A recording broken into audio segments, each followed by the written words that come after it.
Hello, friends. This is Dave Pasqualone with the Remarkable People Podcast, Season 2, Episode 40, The Jeff Galvin Story. Jeff, thanks for being here today, brother. How are you? I'm great, David. Thanks so much for inviting me to speak to you on your podcast. This is great. Oh, I am stoked and so excited.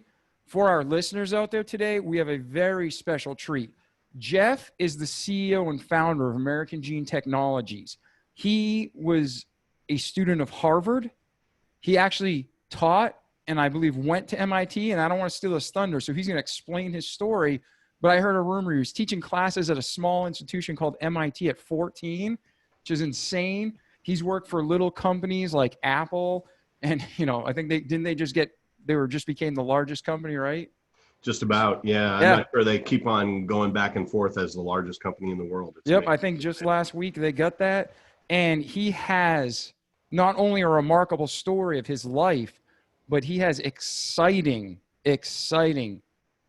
balance and mix of where technology and science infuse with pharmaceuticals and medicine. And you're going to hear not only a remarkable journey of his life, but a remarkable down the road, something coming very soon, a cure to diseases, a cure to illnesses, a cure to a whole bunch of things that plague our world. And Jeff is spearheading this, and he's going to talk about it. So it is an exciting episode. Quick shout out, our sponsors, Remarkable. We thank you guys. If you're listening to the show, we have BTK Innovations today, bodytemperaturekiosk.com. They sell the nation's leading body temperature scanners. In 1 second, they scan the people. They let them know if they have a fever. They remind them to put on their masks. They can take attendance, and they can do almost anything but fold your laundry. These things are crazy good. They can open and close magnetic door locks. So you can go to bodytemperaturekiosk.com, use promo code BTKCaresDP, and you get $200 off a unit. And they're fantastic all over the country, in courthouses and sheriffs, and they're in schools and universities. They're freaking amazing. Also locally, come to Pensacola. Beaches, wonderful life, chill, great people. Pam Heinold Realty. She has been a sponsor since the podcast began. Great woman, great human, great realtor. In the entire community, she's at the top of not only her Better Homes and Garden real estate, but she's at the top of the entire city. So call Pam Heinold if you want a vacation home, a rental. If you just want a place to call home in Pensacola, we'll come down, we'll have dinner together, right? So pamheinold.com, check it out in the show notes, and you'll get a link. And at this time, again, we thank you for being here, listeners all over the world. Jeff, as deep back as you want to go, the format of the podcast is you share your story, what you really feel like, I'm proud of this, or these are really hard things I had to overcome in my life, or this was a super difficult challenge, but here's what we did and here's how we did it. And then at the end of that, we're going to transition to where's Jeff today and where are you going, so we as the listeners can help you. And again, as the listeners, hang on, grab your pen, grab your paper, unless you're driving, then just replay this later. And then go ahead, take notes. There'll be links in the show notes for Jeff. You can get a hold of him. You can ask questions. There may be even investment opportunities. I personally invested in AGT, great company, bright future, and they're helping the world. And at this time, Jeff, take over, man. Nobody wants to hear me. They want to hear you. So Jeff, please share your remarkable story, my friend. Well, I don't know. I mean, you sounded pretty good. I bet a lot of people do tune in because of you. I hope I can live up to the introduction you gave me, and I really appreciate being here today. I was thinking a little bit about, what sort of arc can I draw through my life that might be interesting to your listeners. And if you don't mind, I will go back a bit and talk about kind of my origin story. And then I think the main thing that I would love to detail a little bit more would be my journey through American Gene Technologies, which has been a fascinating, challenging, and dramatic 12 years. And we're at a point right now where the drama is at its max. and we're looking forward into a future that could go so many different directions. And so I would love to kind of bring you into my world a little bit from that perspective, and see if you can tease out some interesting things, observations for yourself or for your listeners and viewers. Oh, So, 100%, brother. That sounds spot on. And just as the listeners know, what Jeff's saying, this high speed life that he's in right now and the excitement and the changes, we were literally speaking. We met through a mutual friend, Gene Valentino from season 1, episode 4. mhm. And Jeff and I are on a call and we're talking. And he's telling me this exciting news, which I'm not going to steal your thunder. And then the next, like 2 days later, and like 2 o'clock, I get this phone call. It happened. Super exciting, super wonderful. But Jeff's going to bring you back from where he starts, his journey, and then we'll get there to today. And if you Cool. are excited about just the world changing for the better, when such a crazy, we live in such a stressful time right now, Jeff. I Yeah. mean, we got COVID, we got bias, we got, world upheaval, governments in upheaval. But this is a light. I mean, you got God as our light, and then we're here to help each other with light. And Jeff's bringing the light, man. He's helping people, and I'm excited, and especially the approach he takes with his technological background. It's pretty crazy exciting. So, Jeff, I'm gonna shut up, and you start talking, buddy. Cool. Okay. So I was born in suburban, well, not suburban Boston, actually urban Boston, a town called Brookline. Lower middle class family, well educated. When I was born, my dad was at MIT and my mom was at Harvard, and so they were, quite uh, substantial achievers in terms of their ability to do well in school and get into good schools and to, gather a lot of important skills and background that help them to start to set down their stake and enjoy the American dream, where opportunity was there for everyone. And that was highly characteristic of the 50s and the early 60s. So I was born in 1958. I'm an old guy. And Whatever. I've seen a lot now. And a friend of mine always says, old is whatever age you are plus 15. That's what looks old to you. And I think it's true. Like now, folks that are like 75, yeah, okay, that's old. But 60 is not old. So I'm in my early 60s. But so 60s, back in, 60s the new 50, right? yeah, and 50. Well, now, of course, whatever you are is the new 30, right? You Yep. always feel that way. You're as young as you feel. And I got to say that, I'm working so hard. I don't know that I could have done any more in my 30s than I'm doing right now. So, maybe it is. I'm not going out on weekends and playing football anymore. I don't know if I could take the physical pounding. But what's amazing to me is that, all the exercise that I do for my mind every day, just solving puzzles, is really keeping me sharp in a way that I don't really remember being this sharp even when I was younger. Beautiful. This job is 24/7. It is just full of puzzles that need to be solved every single day. It has verified to me that the brain is the strongest muscle in the body, if you care to make it that way. And I'm just a absolute sponge for information, and I am just, the CPU is going all night long. I'm dreaming about, the work that I'm doing at American Gene Technologies. And before people think, oh, what a weirdo, I should just say that the reason that it's this way is that I just have this incredible passion and love for what we're doing. I'm pursuing a vision that I had 12 years ago when I met somebody at National Institutes of Health who alerted me to a new technology in drug development that was not popular, did not have very much momentum. As a matter of fact, it had recently had some problems and it was kind of on the downslide.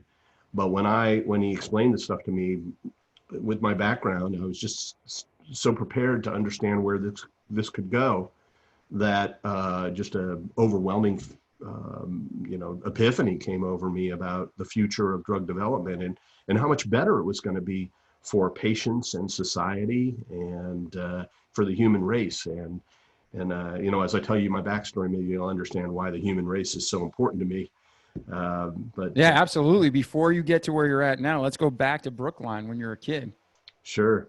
So, I don't have a lot of memories from Brookline, maybe zero, as a matter of fact. My dad and my mom were still in school, and my grandmother brought me up, and she lived to age 99, and one of her final memories was of me. She'd always, every time I'd see her, as she was sort of like losing her, she was getting a little bit of dementia or whatever, but she never forgot bringing me up. It was such a memorable experience walking up and down a 5-story, walk up, no elevators, with, my carriage in one hand and me in the other. And this was back in the days before they had these super light, foldable things. That was some work for her. And going down, she used to say that she'd take me shopping and she had to keep me right in the center of the aisles because my hands were out the entire time trying to grab things from the shelves. So I was a handful, and my parents have all sorts of stories of me getting into trouble. And it's kind of miraculous that I lived, to be a teenager because, back in those days, we were all free range children. And if you were lucky, your free range child would survive. And if you weren't so lucky, they wouldn't. And there was social services wouldn't take them away from you no matter what. So I don't think my parents were neglectful, but I think it was the norm at the time that, when the kids were big enough, you just let them out the door and they went and played in the neighborhood and you didn't know what was going on. Fortunately, nothing really bad happened to me, but started in Brookline. But my first real conscious memories are in a small suburb, lower middle class suburb of Boston called Bedford, and little 3-bedroom house, teeny by comparison to some of the places that I've lived in since then, but typical of the 50s lifestyle. A circle, that kept us sort of off of the main street, and a lot of kids around. Everybody was having at least 2 kids. And so it was just out playing all the time, and a lot of interesting experiences then that I won't detail.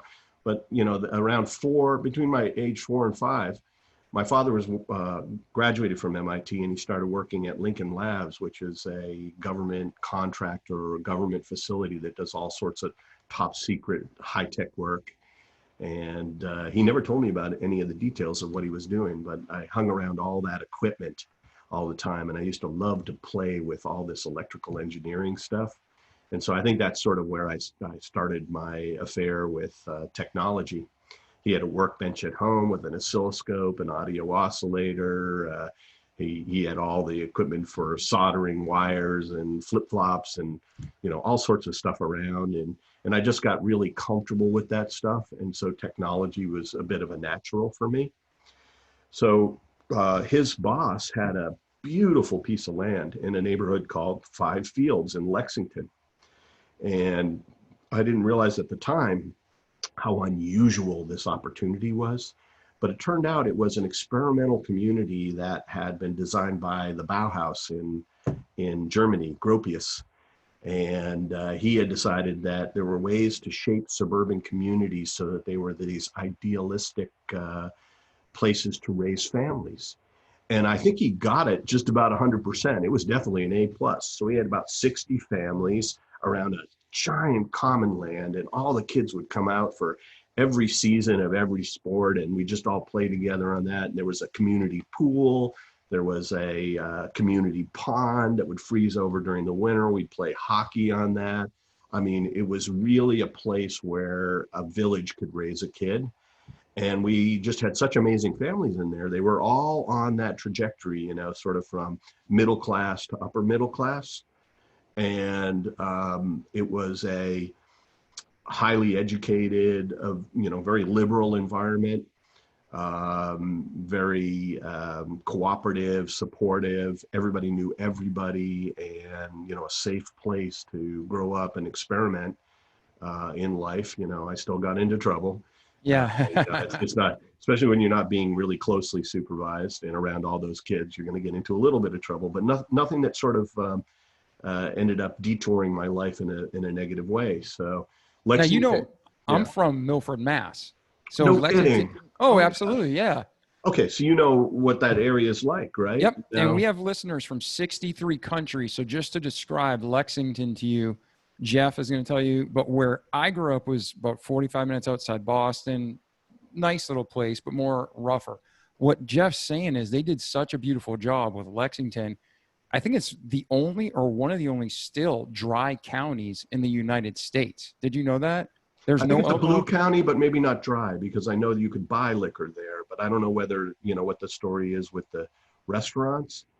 But Yeah, I think it's in either. Yeah, there's maybe you have to some. bring your own alcohol to restaurants or something. I'm not sure what the story is, but I don't remember that being a big deal. But I do remember that, strictly on Sunday, there was nothing. No Yep. stores were open, Yep. no alcohol, no nothing. Yep. Yeah, so there was that little bit of influence there. But what was really unique about Lexington, it's the birthplace of the nation, the start of the American Revolution. The shot heard round the world was on the Lexington Green. The Lexington Minuteman statue is this iconic thing that sort of represented our our town and also our spirit. But it was an amazing place to grow up, because it wasn't just our neighborhood that was that way. The entire town was all of the professionals and professors from the entire Boston area, high tech people. I mean, it was an amazing confluence of the best around that time. And it was reflected in the educational system. The school, even today, if you go ahead and you look up Lexington High School, it's like beating out all the private schools in the nation. And it's a public school. It just operates off of property taxes, and property's expensive in Lexington. It's like, Silicon Valley prices, or, whatever. Yeah. It's not cheap to live there. I was just up there 3 weeks ago. My uncle lives in Arlington, right next door, and Yeah, he was telling me what his house got appraised at, and I was like, "Whoa!" I'm like, it's crazy. You can come to Pensacola and live at Portofino in the 18th story beach and still have money in the bank." Yeah, yeah. No, it is, the Boston area has been so successful, so prolific when it's come to so many different industries. Remember that the mini computer industry originated in the Route 128 area. They have an incredible downtown banking. They have venture capital. MIT is spinning out technology startups like there's no tomorrow. I grew up when the area behind MIT was a slum. Now it's like some of the most expensive property on the planet, and it's an amazing area. Just got so much economic activity and so much brain power from all of the really great just public schools around that area. And then you have all these good and great colleges. And so it's got all the precipitants of, what you need to build a good life for everybody. And maybe we'll get a chance to talk about this later, but I always think that the best thing about humans is that we can collaborate to lift everybody else, all of us up together. I think it is our ability to communicate and work in groups that has raised us above all the other animals on the planet. It's the reason we're not looking over our shoulder at bigger animals that could eat us, because we were born in the middle of the food chain, not at the top. But nobody would deny that we have collaborated in a way where humans rule this planet. And, I think that really comes from the ability to talk to one another and to mix all of our gut instincts together and also our reasoning together in order to do things that lift up all of us together. And my current career is very much that way. What I'm doing at AGT, I'm very motivated by that. And that's all part of the calculus that I have that makes me such a lover of what I'm doing. But let's proceed on a little bit. So Lexington High School, amazing place, but even the junior high schools are great. And it turns out one day I discovered there's what's called a teletype terminal in the basement that's been put into the basement of our junior high school, Muzzy Junior High School on Mass Ave in Lexington. And so what is this? It's a terminal that goes to a mini computer that's shared by a company called Bolt, Brannick and Newman. They might have put it in our school as a tax write-off or as something, to help enhance education there. They just thought maybe it'll get used. Well, it got used. I talked my science teacher into giving me an independent study to learn to program. And I went down there and I learned an obscure language called Logo. But what I learned about computers is basically put the recipe in once and it'll execute it tirelessly over and over and over again without error. You give it the instructions right, it can just do it. and it just add electricity, and it does all the work for adding numbers, formatting things, interacting with you, all that stuff. And forgive me, did you say logo, L-O-G-O? LOGO is the Yeah, language. had the little triangle, and you could move it and hit parameters and different points, and you could even make it That graphic. wasn't actually, so this language it was almost like BASIC. It was a command line language, and, if then statements and, adding numbers and stuff like that. I don't remember anything because there was zero graphics back when I started in computers. It was all just teletypes that were capable of typing characters. And if you were really clever, you could draw something with those characters. But that Yep, was it. Yeah. that It was was it. it. Just my generation, one more generation ahead, it turned into a graphical program. You could make little video games with it. I remember using that in school. They call it Logo Writer at that point. That very much could have been it, because it was a language that was actually oriented towards, I didn't realize this at the time, but controlling robotics. And so it had a lot of stuff about positioning and movement and stuff in it. And so I was, what was that? It was probably like 12 or 13 years old when I learned Logo. I just fell in love with computers, because what I saw there was essentially a machine that was going to relieve us of all the most rote, boring activities in the world, adding numbers and formatting stuff and remembering stuff for us, right? It could store things, it could, do calculations, it could move things around. And I was just like, oh my gosh, I'm never going to have to use an adding machine or add by hand anymore. And, so I was fascinated with computers for that reason, but I really just fell in love with it when I started wandering around MIT, because my dad had graduated from there. So we'd go to open houses all the time. So I felt comfortable on campus. I used to walk into your uncle's town from where I was. It would take me about 2 hours to walk all the way across Lexington to Arlington, where I could take the bus down to Harvard Square, get on the T, get off at Kendall Square, and walk into the MIT campus and just look for resources to play with, right? It was this incredibly open place, where just really welcoming to anybody, and unbelievable facilities where that one terminal that I had went to a computer that was probably shared by 20 people. Well, they would have the same kind of computers in individual labs for like one student there would have gotten a donation of a computer from Digital Equipment Corporation, and you have a whole PDP-10 or PDP-8 or PDP-11 to play with. And when he wasn't using, he was like, yeah, here, you can have it. Cut me a key to his lab.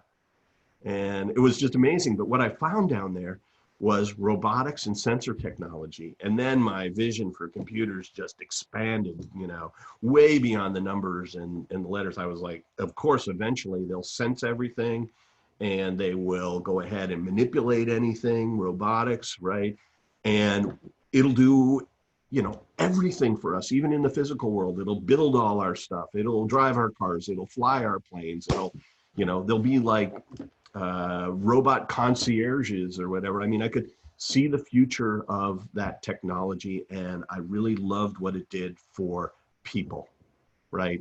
I wasn't thinking, oh, this could be a moneymaker. No, I was just thinking, this is incredibly useful. This is going to lift up people. And I think, coming from the environment that I came from, and from parents that were very sensitive to the idea that not everybody had it as good as us, I had a lot of empathy and a lot of concern for people throughout the entire spectrum. So I did tend to look at things in the big picture in terms of how it lifted all of society. And so I just became an evangelist for computers. So wandering around MIT at age 13 or 14 at that point, probably, I bump into some students that have this great idea. They're going to use all these facilities on weekends. They're just none of the classrooms are being used. None of the, sort of resources are being used. And what they do is they're going to have this thing called the High School Studies Program. They're going to invite any motivated high school student to come in and take classes from college kids on the weekends. And so I run into them, and they're like, recognize me immediately. I wasn't just, 14, I was small for 14. So they knew I didn't go there. They were like, hey, would you like to take class? And I was like, sure. What do you got in computers? They're like, nothing. I mean, if you can believe that, at MIT. No, it's like, English, social sciences, math. There's a lot of stuff, but no computer science at the time. Yeah, back then it was more engineering, correct? That Engineering, was the big right. main thing. Electrical engineering was the thing. Yeah. And that's when my father graduated, and he has a master's in double E from MIT. So I just said to him, well, how about if I taught a computer science class? And they looked, a little puzzled, and he said, well, if you can show us a syllabus, that looks interesting, yeah, why not? So I had to look up what a syllabus was, but it's basically an outline of the class. And so I wrote down an outline of how I would teach BASIC. At that point, I had learned a couple of different programming languages, and I thought, okay, I can teach the BASIC language and programming skills to high school students on the weekend. They looked at it, they said, sure, here's a classroom. It had about 40 seats in it. I actually filled 30 of them. It wasn't just high school students. A bunch of college students came to it also, because there wasn't that much in the curriculum, and there were people that were curious about computers that came from MIT and Wellesley would sit in on my class. That's So so awesome. at age 14, I think I turned 15 while I was teaching. I was teaching a computer science class at MIT. They gave me time on a mainframe computer called Matrix, and it had a punch card interface, and it also had a terminal interface, and I taught people how to program in BASIC.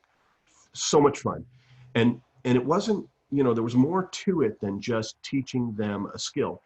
It was sort of passing on my love for this technology and my belief in the future of this technology. And that was really the start of being a technologist for me, because that's what a technologist does, is just sort of sees where this is going and engages the population with where it's going, not just where it is today, but where it's going, and tries to attract them into it and, to use it for their own benefit. Yeah, So, and as the listeners right now, Jeff, I'm excited listening to you because I already know more of your story and where this is going. But if you're not interested in math and science and computers, hang tight, because Jeff's going to connect the dots. And as we progress in this episode, you're going to see how it hits medical science and research. And that love for technology is what's going to bridge the gap that Jeff and his team was able to achieve that nobody else to date has. So hang tight. And also, Jeff, do me one favor, a little side note. sure. Describe a punch card. Most kids don't know what a rotary phone is. We have listeners from, like I said, 62 plus countries. Yeah. They're from all different backgrounds, all different demographics, but most people don't even know what a punch card is. So Oh, describe to them just you're quickly right. You're what a absolutely punching right. card is. Yeah. Okay. So back in the old days of computers, the way that you would communicate with a computer is it had a little flat card that looked like a voting card, an antiquated voting card from Florida or whatever. It was a flat piece of paper where you could punch through in different areas to indicate letters and numbers. That was basically it. So every row, like if you imagine that it was bigger than a 3x5 card. Maybe it was like 3.5 by 7 inches. And they had these typewriters where you would type, and it would punch the equivalent letter codes into those punch cards. And you would put one command on each punch card. You'd have to keep them in exact order. And then you would deliver them in a box to a reader that would read it into the computer, and that's how you would communicate your software with the computer. I mean, so in other words, instead of talking to your cell phone, right? Instead of typing into a terminal, some people remember typing to computers on the command line, like the C prompt, right? No, you had to go through one more step. You had to type into something that would put it on a flat piece of paper that could be read later by the computer and transferred into memory and then executed. And we had another thing called paper tape, which I'm sure nobody has ever heard of either. Paper tape was a huge modernization now of the punch card, because the punch card had a limited number of characters across it, right? It was 7 inches wide. Maybe you could get 100 characters or something like that on one punch card. Well, paper tape was a roll of blank paper. It was about 1 inch wide. And each row on that could be one character. They came up with something called Ascii formatting, and they could code a number onto that. And then you could just put as much stuff as you wanted on a roll of paper and read it all in at once. And you didn't have to keep all the punch cards in order, because the paper tape was naturally in order. And that was more common in mini computers. Anyway, Man, thank goodness none of your listeners or very few of your listeners had to go through that. I mean, I remember my mom was big in software, and she worked at a company called Philip Hankins Incorporated. I'm sure it doesn't exist anymore, but they used to do programming, and she used to program for them on mainframes. And I used to go down with her when she'd work and play on the punch card machines, like typing my name into them and coding it on a punch card. And these things were unbelievable. They looked like mail sorting machines. They were huge, huge. You might be muted because I don't hear you, but. Oh, I'm sorry. I said computers the size of buildings and boxes for one simple program. It's crazy. It was But crazy. I just wanted to explain that. I'll try to even find a picture and I'll put in the show notes of what an old-fashioned punch card looks like. Because if you haven't seen it, if nothing else, it's humorous to see. We're talking live, different states, real time, crystal clear sound and video. And back then, 2 + 2 took like 8 hours, right? Yeah. It's all still just numbers. That's the amazing thing, right? Everything we're doing is just zeros and ones, and it's being reinterpreted, on both sides. And that's how we're able to have this conversation and record this video and display the video. I mean, it's just amazing. I mean, so if you were in that place, right, if you've grown up with that stuff, you could develop from seeing the progression of it. And, even from like age 7, where I was playing with punch cards, to where I learned to program on that logo computer, you could see a trajectory of this technology, and you could start to speculate about the future. And I think, again, that's what really contributed to becoming, a technologist, somebody who, really values their vision of the future and is really engaged with that and trying to make it happen. So anyway, MIT, teaching, and then I graduated from Lexington High School, and I was accepted to Harvard. And I went there thinking I'll be a computer scientist, and I took every computer science class in my freshman year and aced them all. And then there were none of them left. That's how, bare bones computer science was at the time. And that's obviously one of the best institutions in the world. Yeah, top institution. And I just think it was very early. They had a mainframe, but it was really exclusively for like scientists. It wasn't for, the more technology minded computer programming. I consider that a science, or, utilizing a science. But no, it was for hardcore scientists. And they also, when I was there, they got a PDP-10 and they started to teach these classes. And so I signed up to teach the classes. And I became, in my sophomore year, the youngest ever head teaching fellow of a undergraduate class. And it was the second largest class on campus. When I left there were 1,200 students a year taking it. Almost everybody that went to Harvard took that class. It was computer science for non-computer scientists. It was sort of like, during the go-go days of the internet, where you hear that the internet is big, but you don't know anything about it, so you go take a class. That was what Natural Sciences 110 was.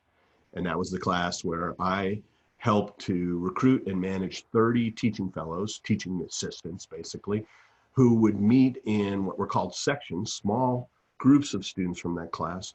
And the professor would give a lecture to all 1,200 students a couple of times or 3 times a week. Or maybe it was once a week. I don't even remember that, quite frankly. But we would teach sections to, sort of give individual attention to students. Anyway, that was an amazing time. Once again, there was no computer science for me to take, but there was lots of opportunity to be involved in computer science by teaching the classes that I had already taken. I never took Nat Sci 110 because it was too basic for me, but I taught that and another one called AM 110, which was applied math. So I was just doing a lot of teaching. But Natural Sciences 110 was really just perfect for me. Again, it was about evangelizing my vision for computers, because what I used to tell my students is, the computers are going to be huge in the future. It is really going to pay off that you spend a little time understanding them. You may not necessarily become a computer programmer, but you will probably deal with a computer programmer. You will deal with computers. You will have these things in your life, and they will be important to whatever career you choose. That I can promise you. And then I just sort of teach them how to think in the way that a computer thinks. There's a logic associated with writing software, which is a very valuable logic to understand.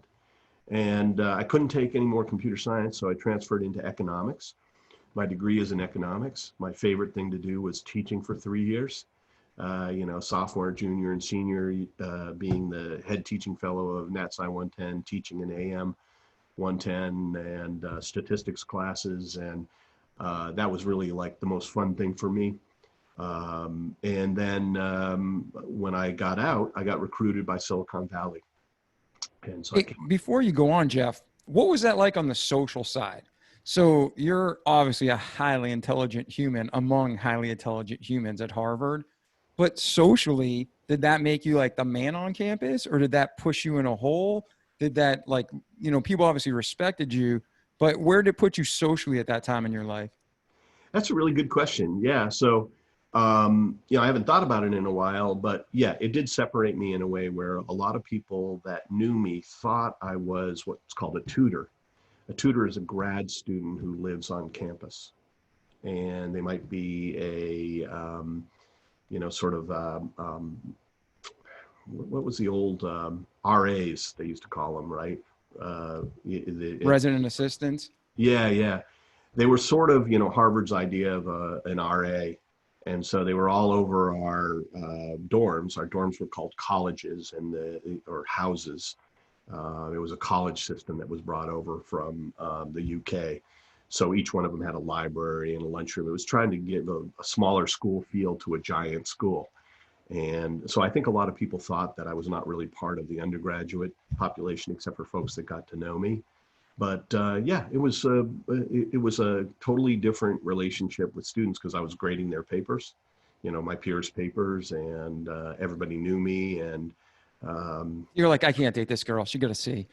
no, I can't date this girl until the semester's over because she's in my class. That's the way it was. Gotcha. And there were a lot of them in my class with 1,200 students. Just about everybody was sort of in my class. So, but yeah, and then again, just to paint this picture, you and I are both from Boston, but for listeners of all backgrounds, higher education's amazing, and it's great, but you don't need to go to Harvard or MIT to be successful. But just to give you a picture and understanding that in that area of the country, New England, I think per square, foot, there's more schools than anywhere in the world. yeah, And you have some of the greatest schools in that region of the country. So you have a highly competitive, highly educated, highly intellectual population, but it really is a melting pot. Like, I don't know about you and your generation, but we had very little bias. Like, that's what's hard for me yeah, going on in the world.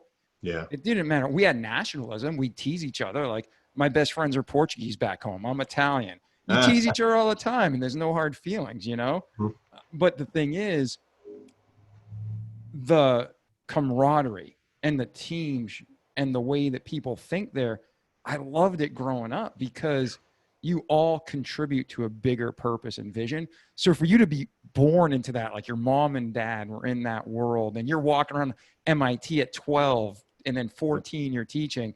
If you ever get a chance as a listener to go to New England, check out Boston, go to Paul Revere's, ride and the path, and go to Lexington, shot heard around the world.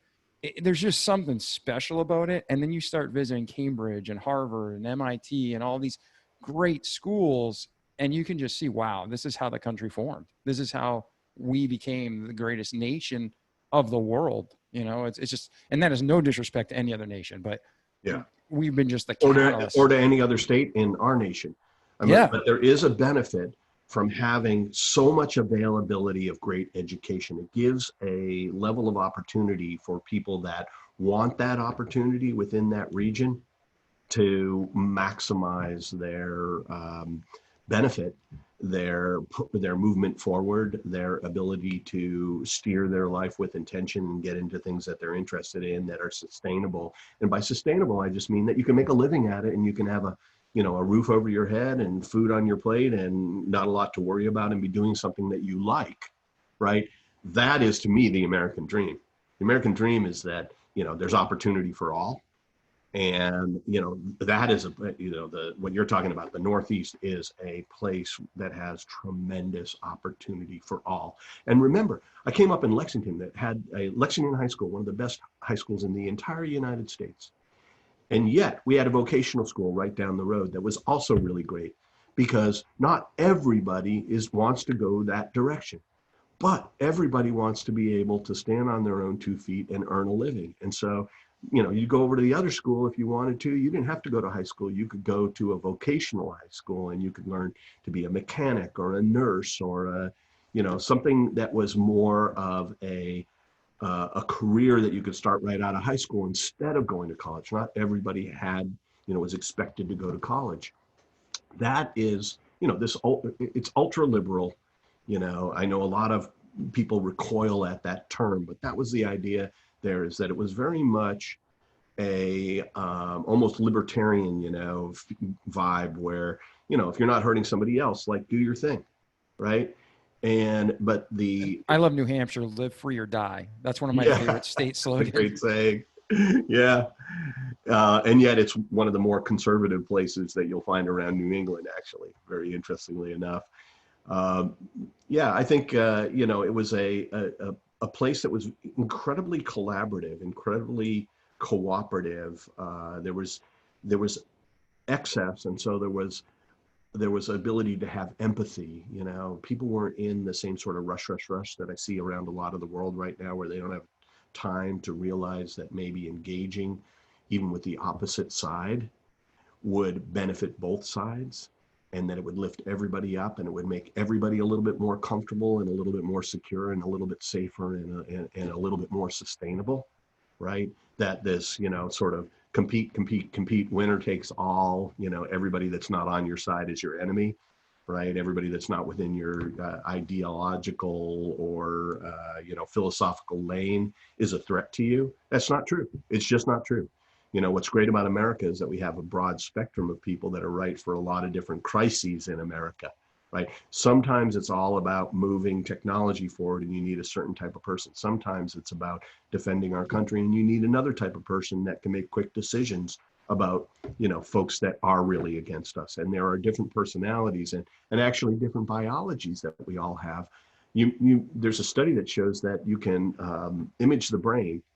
And you can by measuring the ratio between the amygdala and the cerebral cortex, you can determine with 95% accuracy whether the person's conservative or liberal.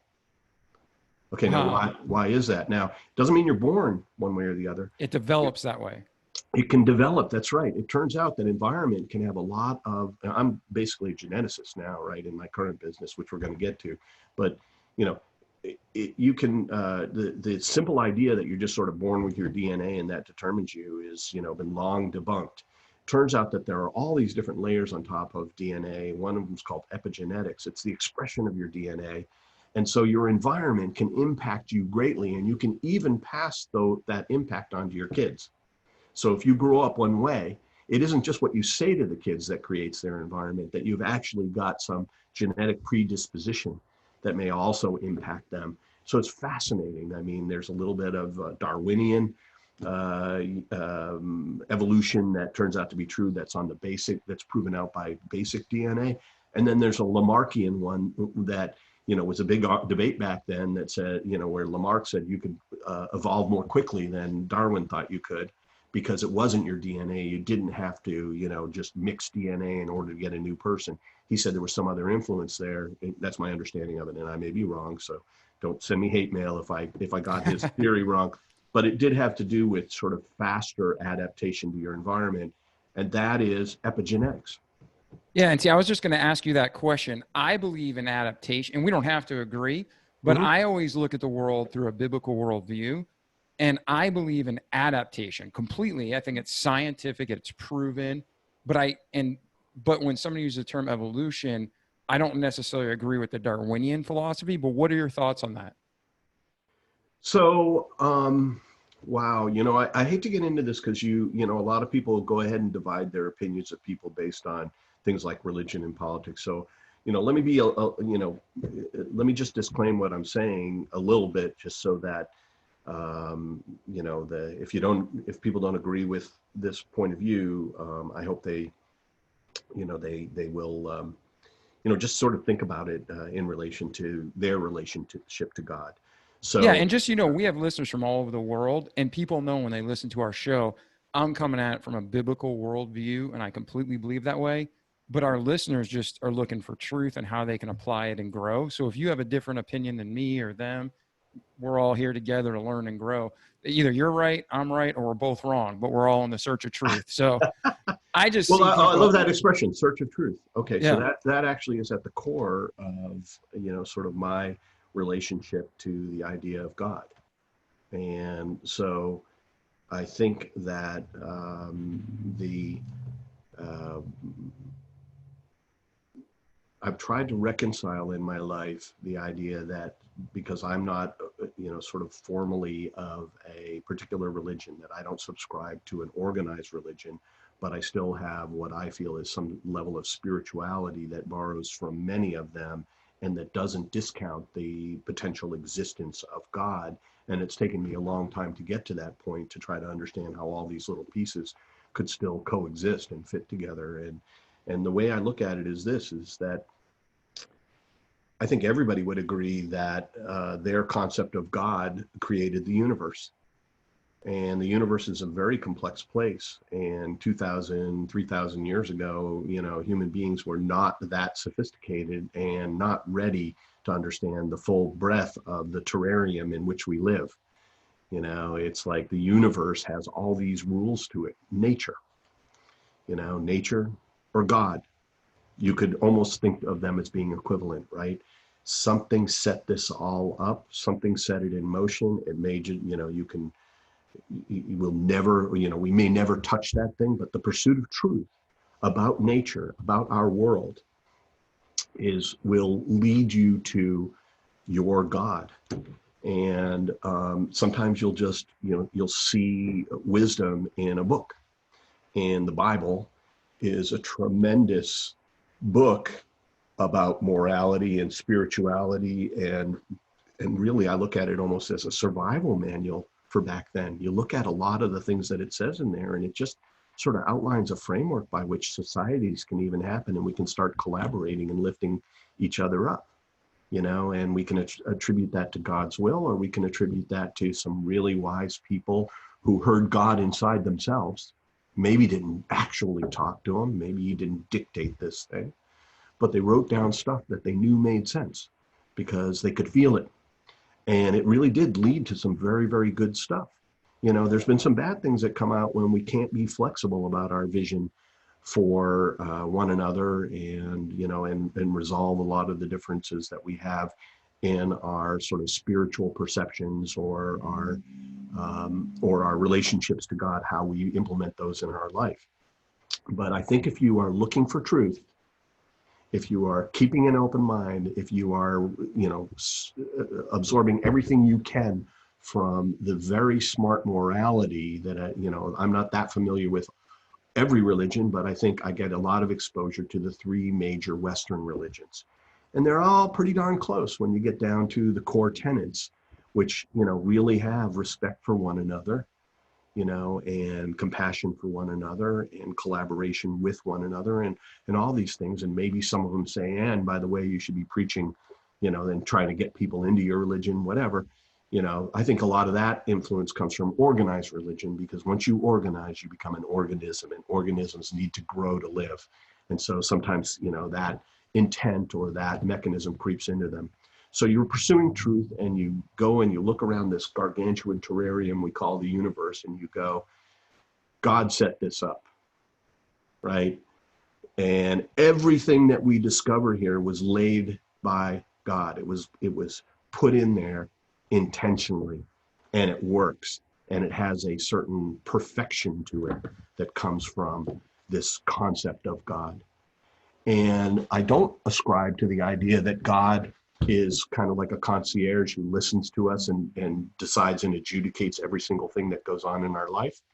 I think that he lays out within these scriptures, within, these documents from theological scholars, And that's where these books came from.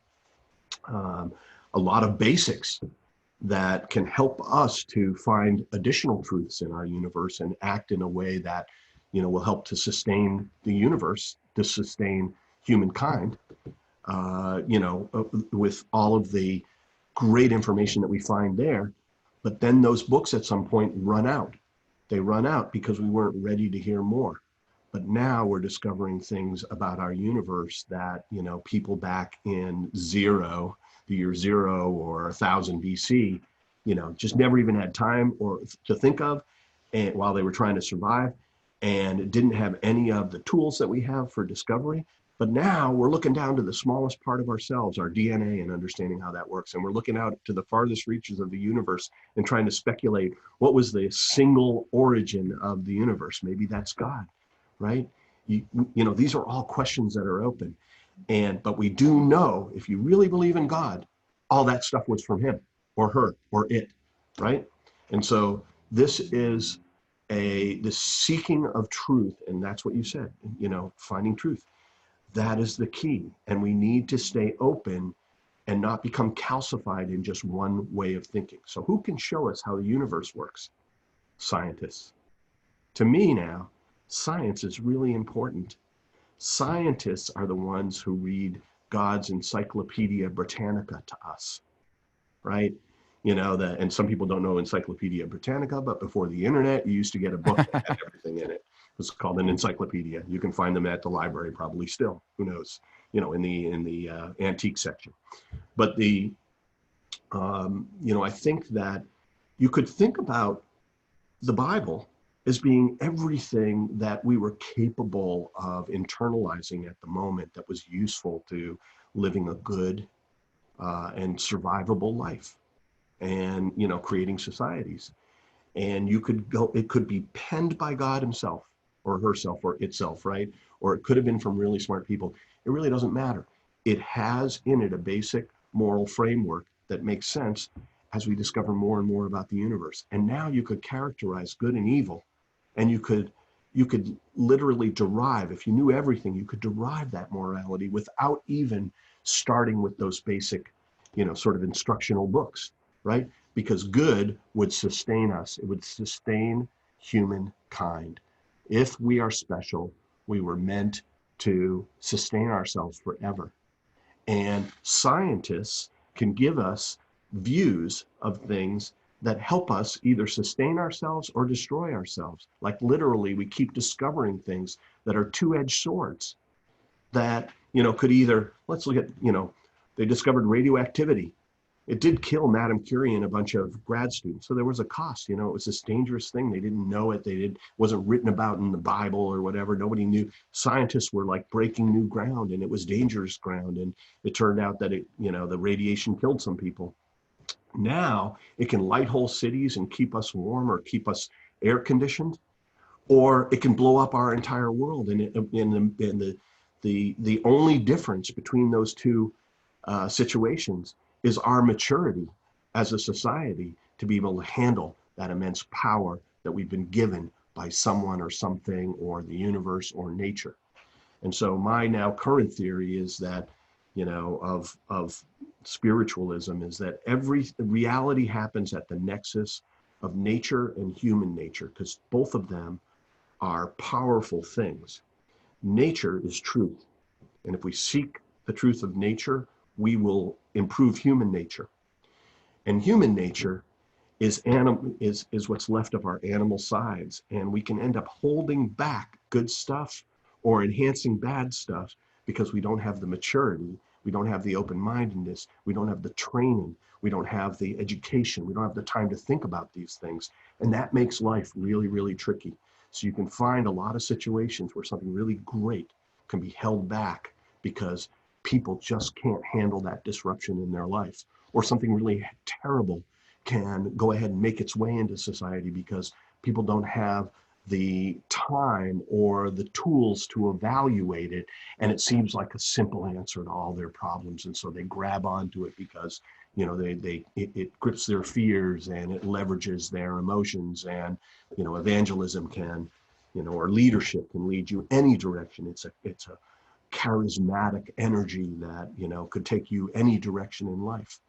And, so the world is complex, and it gets more complex every day, and we can handle it. We have been given all the tools that we need, and it is our mission now to sustain humanity and to go forward for the next 1,000 years and the next 1,000 after that, and maybe be here 1,000,000 years from now, because we were given this perfect terrarium, the universe, and now it's ours to win or lose. It isn't, if there's a love in the universe, it's for one another. That was also a gift to us, that empathy for one another, that respect for one another, that commitment to humanity for one another. And that's what steers a lot of my life right now. And, sure, okay, God is love. God does love us, right? But God set up an environment like you would set up for your children, a place for them to succeed. And you want them to stand on their own 2 feet eventually. And we are given that opportunity to do that. But it's incredibly, it's a big commitment. It's a challenge to the human race. And, but at some point your kids are out of the nest, right? And it's now their responsibility to take all these gifts, all this understanding, and to make something of it. And that is something that would be really gratifying to any father, to see their kids do that. Why would it not be gratifying to a heavenly Father, the most perfect Father, right? So this is the way, I've got a very, different, I don't think this conforms to any, strict religion, but I think that it is accepting, and it draws from, and it's consistent with, I think, many religions, at least all the ones that I'm exposed to. And I think that theology is very, very important in our society, and it leads us to questions that help us to determine what to do with all of these new powers that we get every single year. And I've been given at AGT a power, right? And my whole mission at AGT is to do what? It's to take this new power of gene and cell therapy and to use it to end as much suffering and end as much early death from serious human disease as possible for as many people as quickly as possible, right? That's our mission, right? Think about that, a company with a mission like that. Yeah, it's a gift also, that turns out that mission can make money. So it's sustainable, right? We're not making money right now. It's all investment. It's all investors like you, actually, that have said, hey, this is a good thing.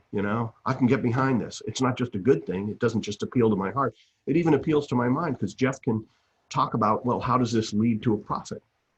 And because we're talking a little bit about the business, I need to make it crystal clear that if we mention anything about the company and stock and investors, we are a private company. This is not a solicitation. We are not allowed to talk to anybody but accredited investors. So, just be careful about anything that you hear about the company. This is not, a public release on the future of the company. This is my dreams, hopes, aspirations, my, learning experience and my arc through life. But it goes through this company, and that part of my life is really huge. Absolutely. And before we go on too, as the listeners, Jeff, what you were saying is really talking about just that unconditional love and free will that God has for us. Mm-hmm. And he lets us have the choice. He set up the truth. And for some of you listening, Jeff kept referring to books. What he was referring to is the books of the Bible. Within the Bible, the one book, there's 66 books of the Bible. There's an Old Testament that's before Jesus Christ, and there's the New Testament after Jesus Christ. That's a timeline division. And for me, I've never read one word of the Bible where it's not shown true. And what's crazy is if you look at all the science out there, the Bible has not only supports it, but a lot of times, how many great inventors that have changed the world, how many great medical, I always think of Louis Pasteur and the first and second law of thermodynamics. I remember going through engineering and reading them in the Bible.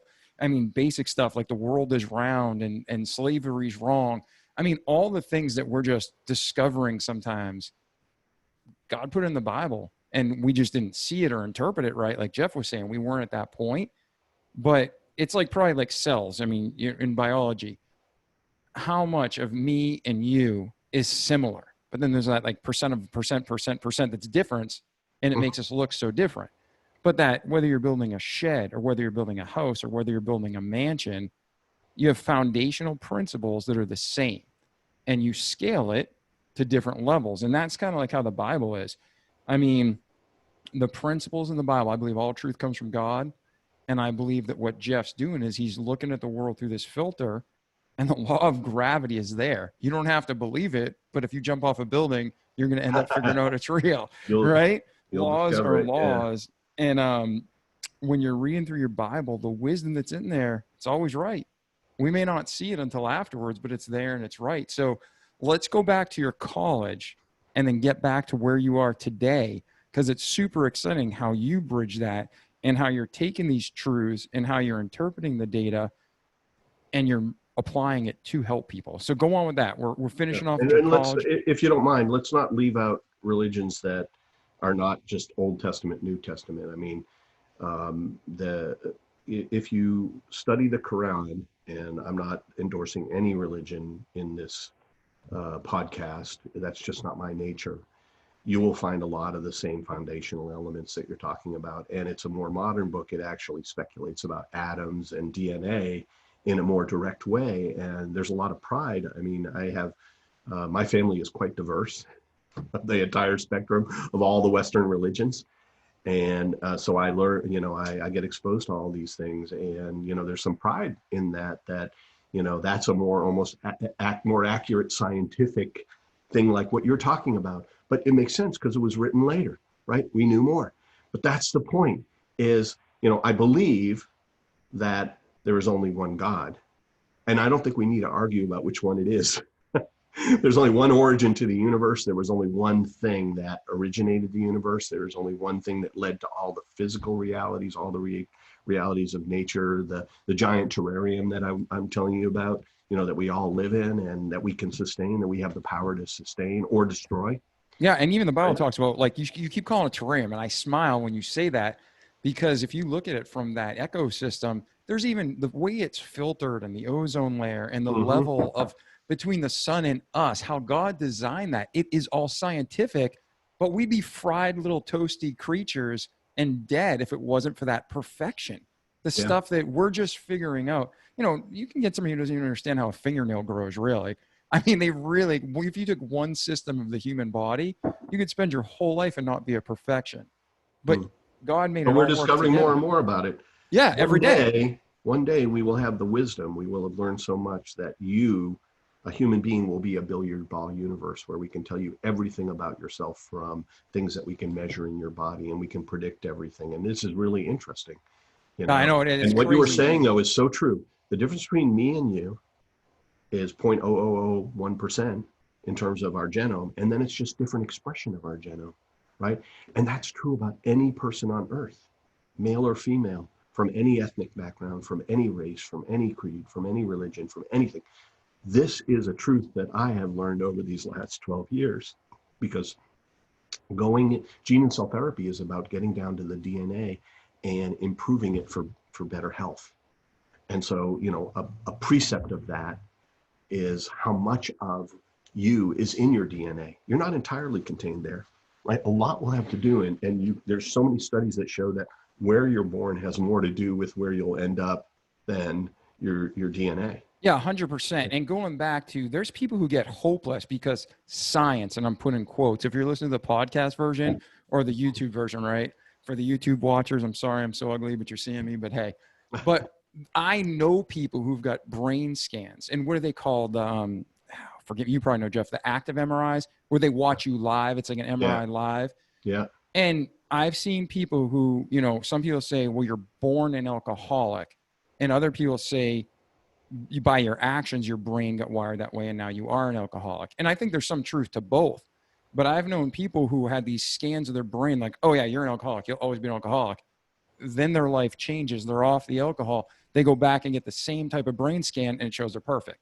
Yeah. So our body chemistry can be restored. So if you're a listener, yes, it's hard. But don't ever lose your hope because somebody's misinterpreting science. There's real science. 2 + 2 is always 4, no matter what the government tells you. Yeah. But when it comes to this, we can see facts, but they need to be interpreted well. So don't ever lose hope that if you think you're born that way and you can't change, that's a unbiblical, unhopeful statement. We can all change for the better or worse.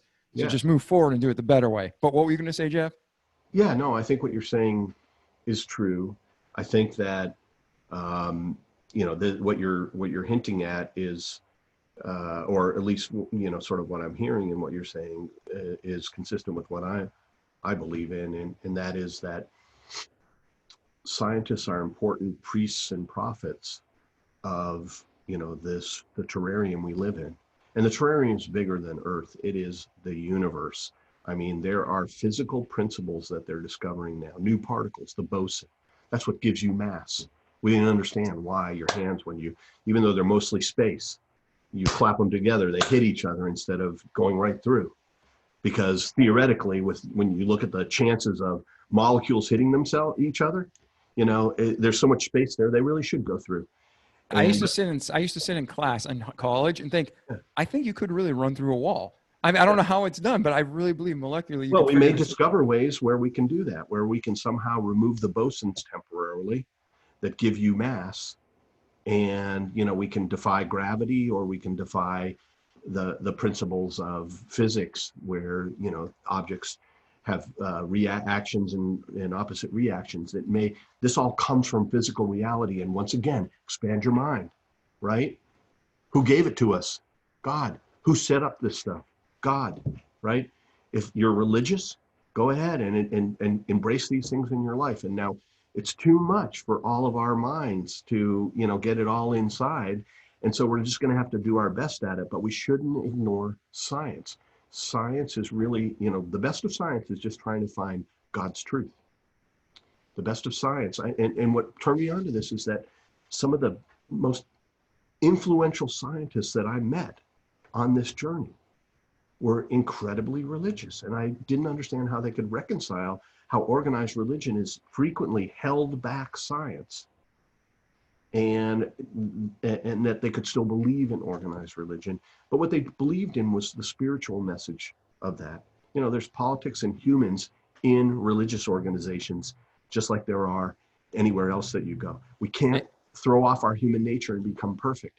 But we Amen. should. God will never fail us. We fail each other, and we're the people who bring in the crap in the churches. But the pure Bible, what you're saying, 100% agree. Yeah, we have to, constantly strive to be the best. It's sort of like expressions that you hear that the only thing it takes for evil to triumph is for good people to do nothing, right? And a lot of the evils in our life, they pay, right? So evil is very sustainable, right? If you corrupt something, you make money by corrupting it. If you cheat, you get benefits from the cheating, right? If you fight against those things, if you're anti-corruption and you manage to make the world less corrupt, where's your economic benefit from that? No, you poured your energy into it and you got nothing in return except for you did the right thing and you made the world a more sustainable place, right? And I think, okay, that you should think of as maybe a spiritual imperative in this world, is to say, there's nothing in the Bible that says you should be greedy or selfish. At least I never read anything, and nobody quoted anything to me that said that those were virtues, right? Yeah, And yet no, they become things that we put up on a pedestal now. Oh, Yep, that it guy's says rich. money That's is really, not evil, but the love of money is evil. yeah, that's right. Like, there are things that are considered evil, gluttony, right? And the too much money could be considered gluttony in a way.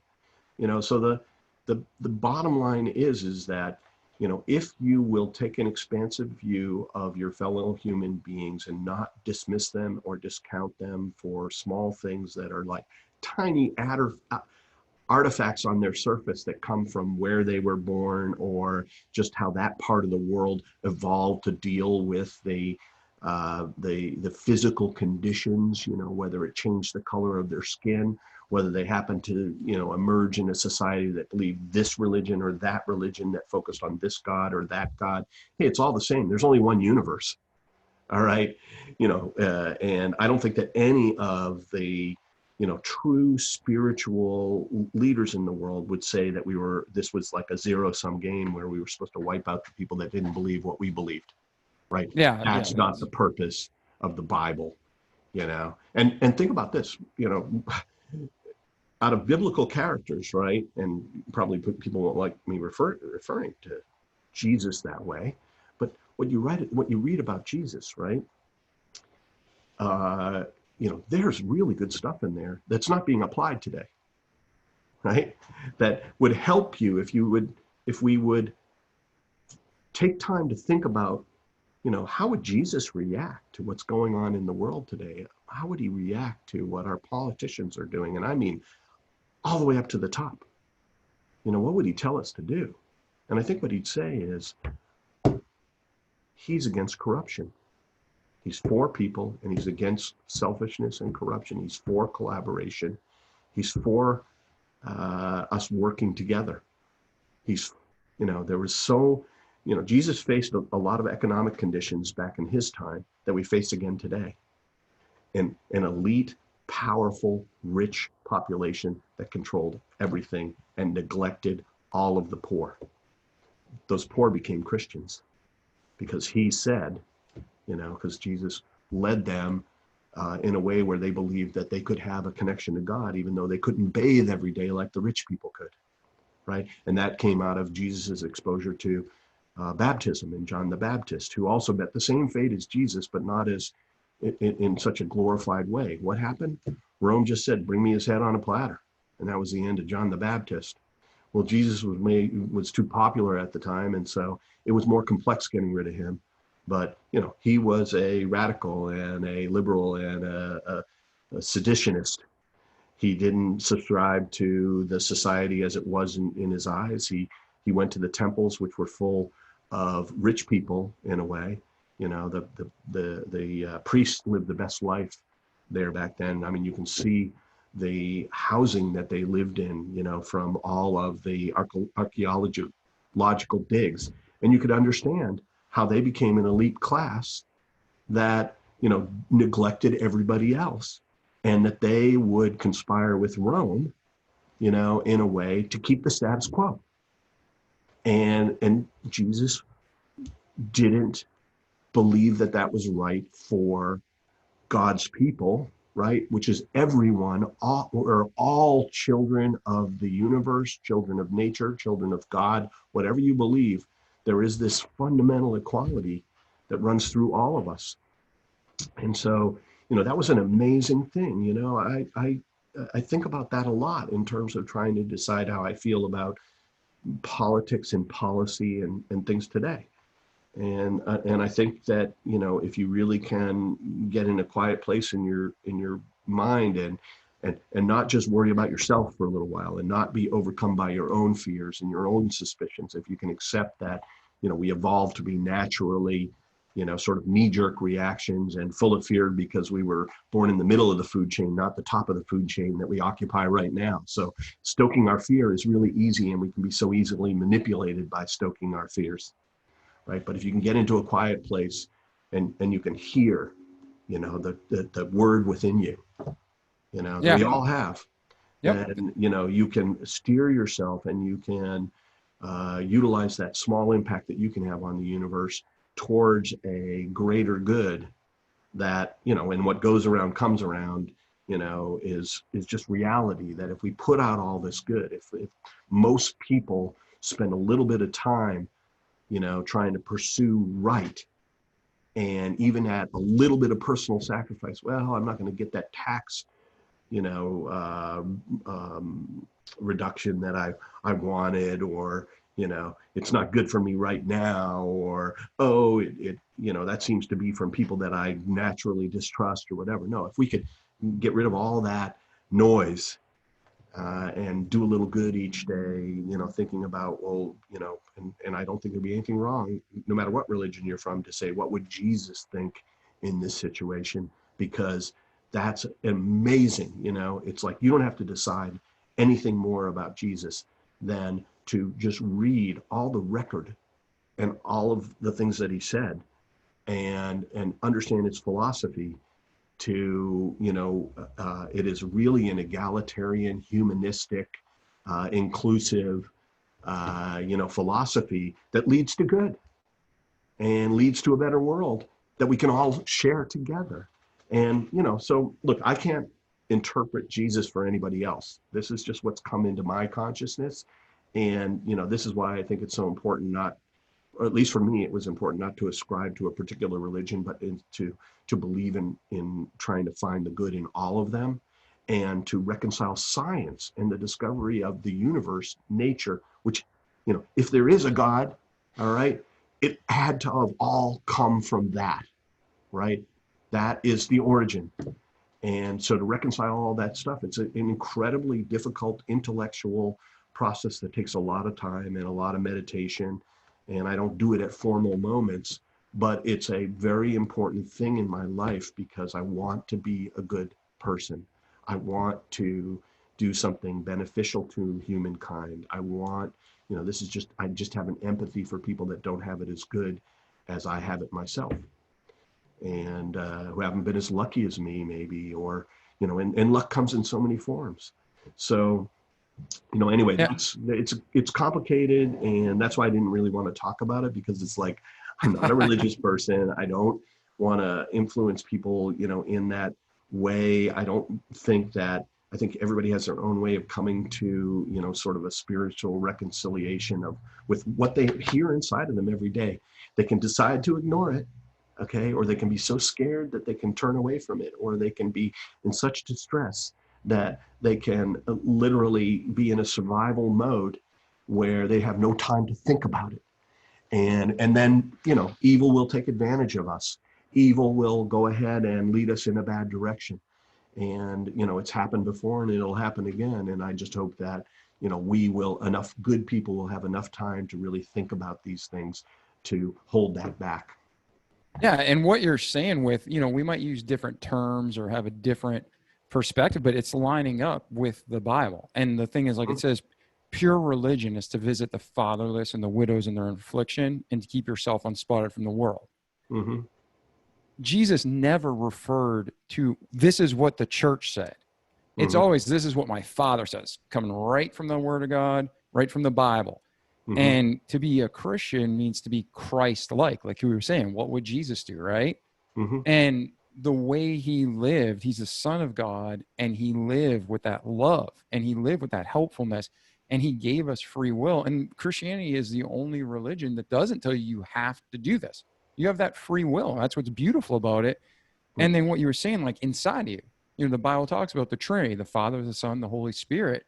And when we trust Christ as our Savior, the Holy Spirit lives inside of us, and we hear from God directly, like that still small voice that you can't really explain, but it's there. And for anybody who's trusted Christ, it's wonderful because you have that peace and that comfort and that guide.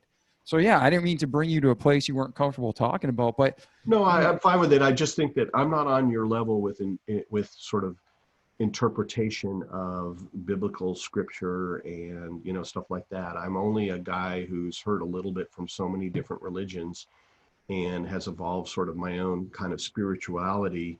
And I'm so glad to hear that it's not inconsistent with your beliefs, right? But well, you don't want to trust me. You want to trust the Word of God. But I'm just saying that's the Word of God. No, I'm joking. I'm joking. We in that way, we both absolutely agree, right?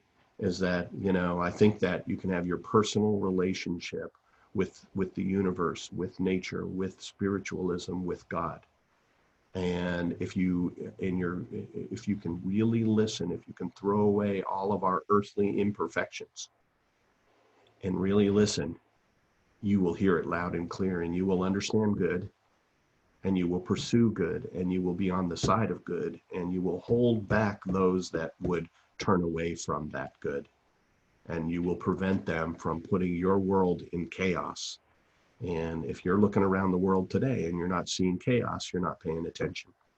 Yeah, exactly. And I don't want to, again, we don't need to derail on this, but my biggest pet peeve is the concept of race.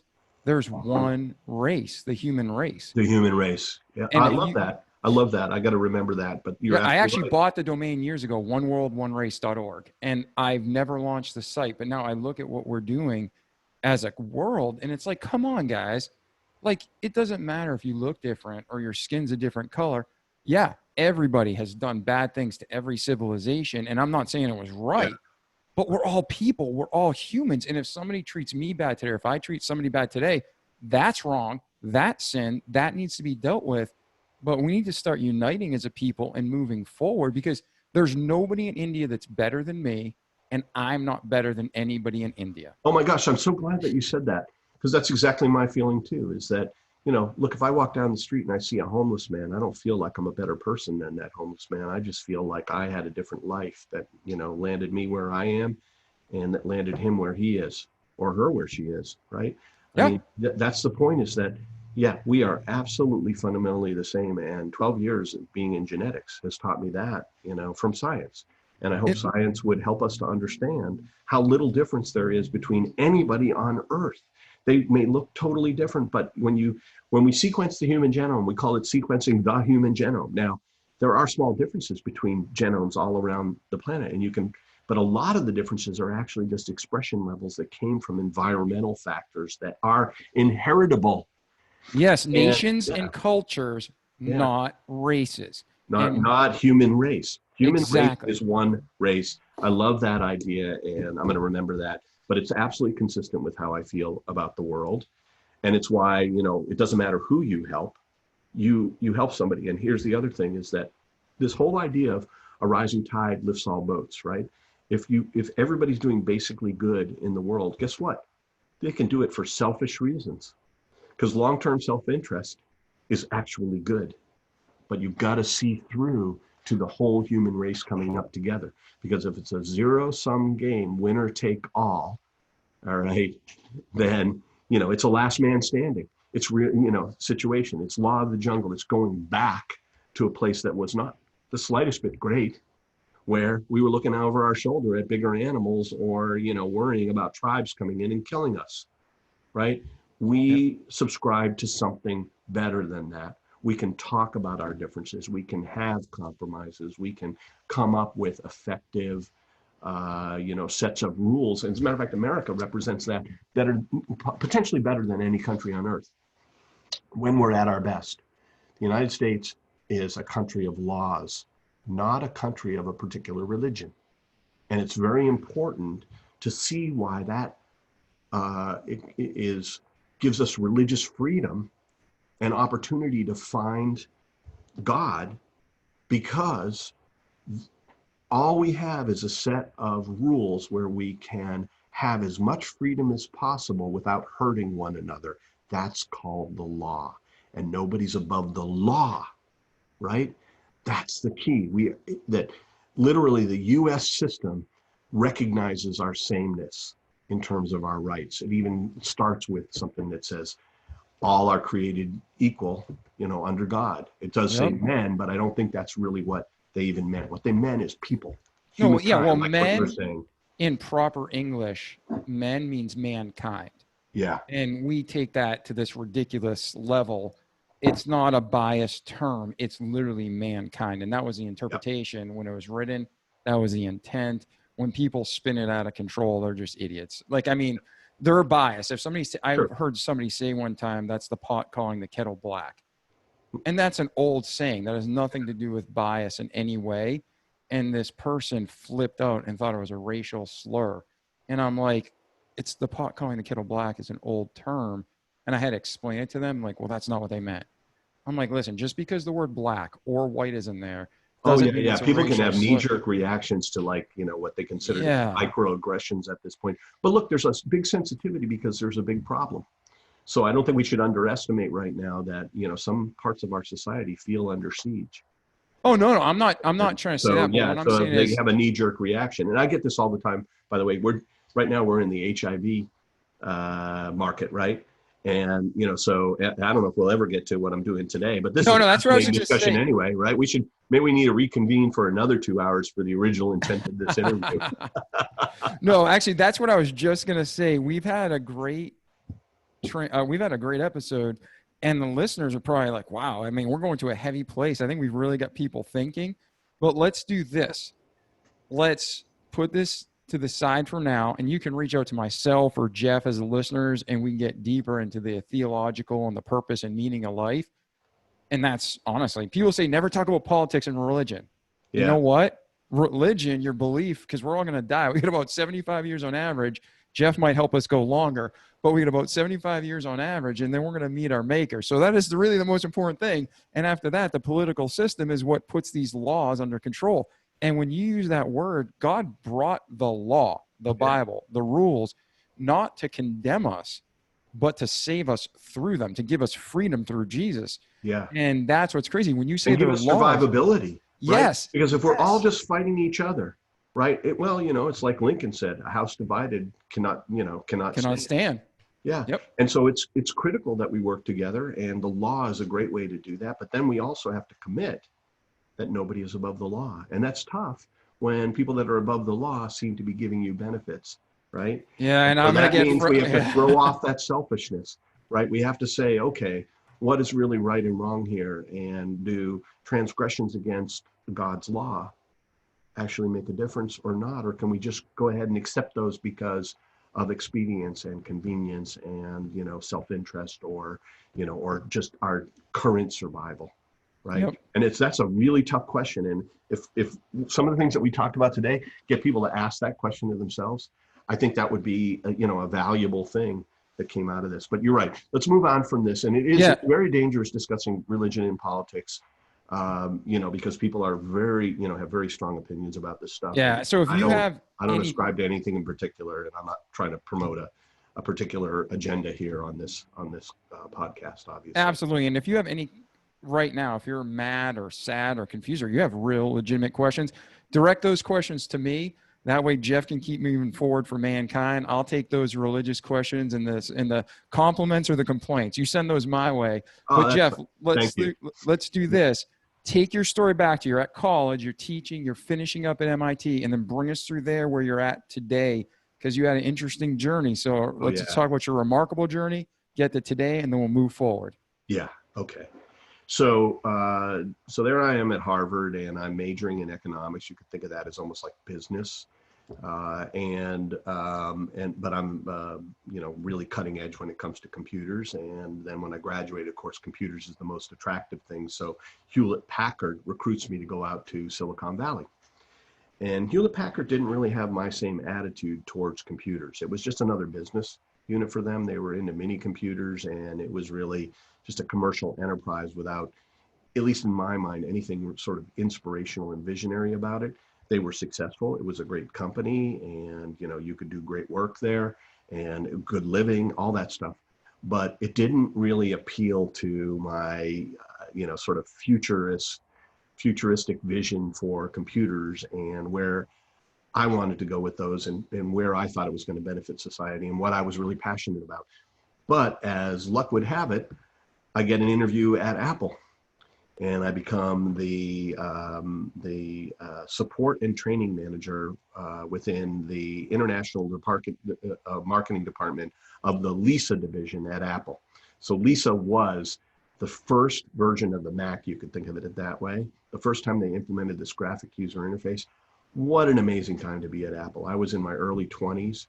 Apple was flush with money because the Apple II was so successful. And the amazing thing is that nobody took Apple seriously in the sort of mainstream computer industry. The mainframe computers and the mini computers thought they were the only serious computational power on earth, and Apple was a toy. And meanwhile, Steve Jobs was there with a vision that computers could be in everybody's house, maybe eventually in everybody's pocket, and that the critical thing was accessibility. You need to make them approachable. You need to make them intuitive. You need to make them easy to access by common people. And that the Apple II was an entree into that, but that the key was a graphic user interface that he saw at Xerox PARC, which I had seen years before, actually, because I had a friend that went there that was in one of my classes that I taught. And he invited me out and he showed it to me. And I was like, yeah, of course, that's the best way to communicate with computers. Steve Jobs saw that. He had a whole company and he embraced that in a way that nobody else mainstream did. It was so amazing to me to see how easily Apple was written off, how unimportant vision was considered. and how even though Apple was successful, nobody really seemed to understand, sort of the internal drivers of the Apple corporate culture and why they were that small group of people that could change the world, like Margaret Mead said. And, it was just amazing during that time that we were under siege, that we were being counted out. There were so many articles saying this is the end of Apple. IBM introduces the PC and the winner is the IBM PC, right? And, all that was neglecting sort of Steve Jobs' vision for where these things were going. He was skating to where the puck was going while everybody else was just being successful at where the puck was being, knocked about at that moment. So I learned a lot from there. That was where I got my street MBA. We had people at Apple who were just, talk about remarkable people. It was the best of the best. It was really reminiscent of all the best environments I'd ever been in terms of education and sort of intellect. And there were a lot of people there that were quite gracious with what they understood. And I really learned from Stanford and Harvard MBAs all about marketing. And that was a very important lesson. The other thing I learned was that, computers, personal computers were the future, software.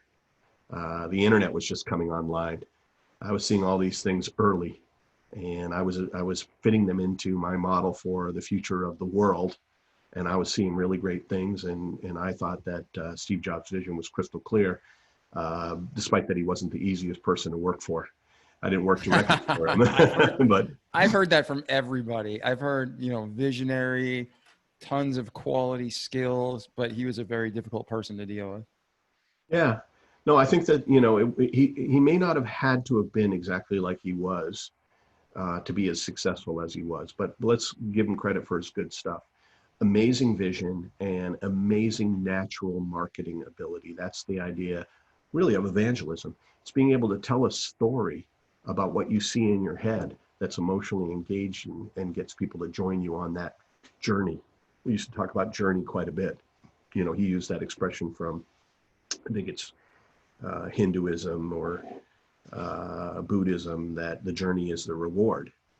And, and he did study some of that too. But the corporate culture, sort of reflected vision and mission and passion for those things. And that was the magic, ingredient as far as I was concerned. And I was caught up in that too. And I was flying all over the world, just, bringing the gospel of the graphic user interface everywhere. The same graphic user interface that was being called simultaneously back in the US by the top analysts right to the faces of the top executives at Apple when they were showing this guy the graphic user interface. Worthless. He basically said, that's not the way people interact with computers, and they don't want to keep having to lean forward and play with a mouse. They lean back in their chair and they put their keyboard in their lap, and they know how to talk to the C prompt, and that's the efficient way to work with computers. And this is very important, right? And that's how it always was, how it is, and always will be, right? And that's why it's so important to flex our thinking, right? Because the world changes, right? The precepts of everything are, remain the same, the foundations, but, the building on top can be different. And so anyway, that was amazing, amazing time. And what you do is you go out there and you just share your passion, you share your understanding, you share your vision with everybody around the world. And so many people are excited by that and see the benefits and enjoying that and propel it. And like you said earlier, Apple may be today the biggest company on earth. The point is that vision ended up winning over what? Economic might. It's the idea that the pen is mightier than the sword. It's the idea that an idea can move mountains, right?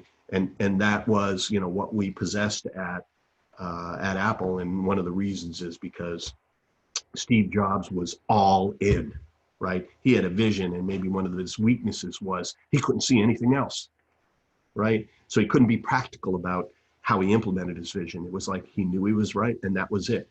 And was he right all the time? A high percentage of the time, right? High enough. And I think that Apple, misses his influence even today. because he did have such a unique thing. And it was very important to the company. There's great technology there, but vision and mission and corporate culture and this whole idea of how to market things with evangelism was, core to Apple's success. It would have easily been wiped out by probably Microsoft and IBM, but it didn't. And that's a credit to Steve Jobs. So anyway, that was amazing time, right? That was my model for business.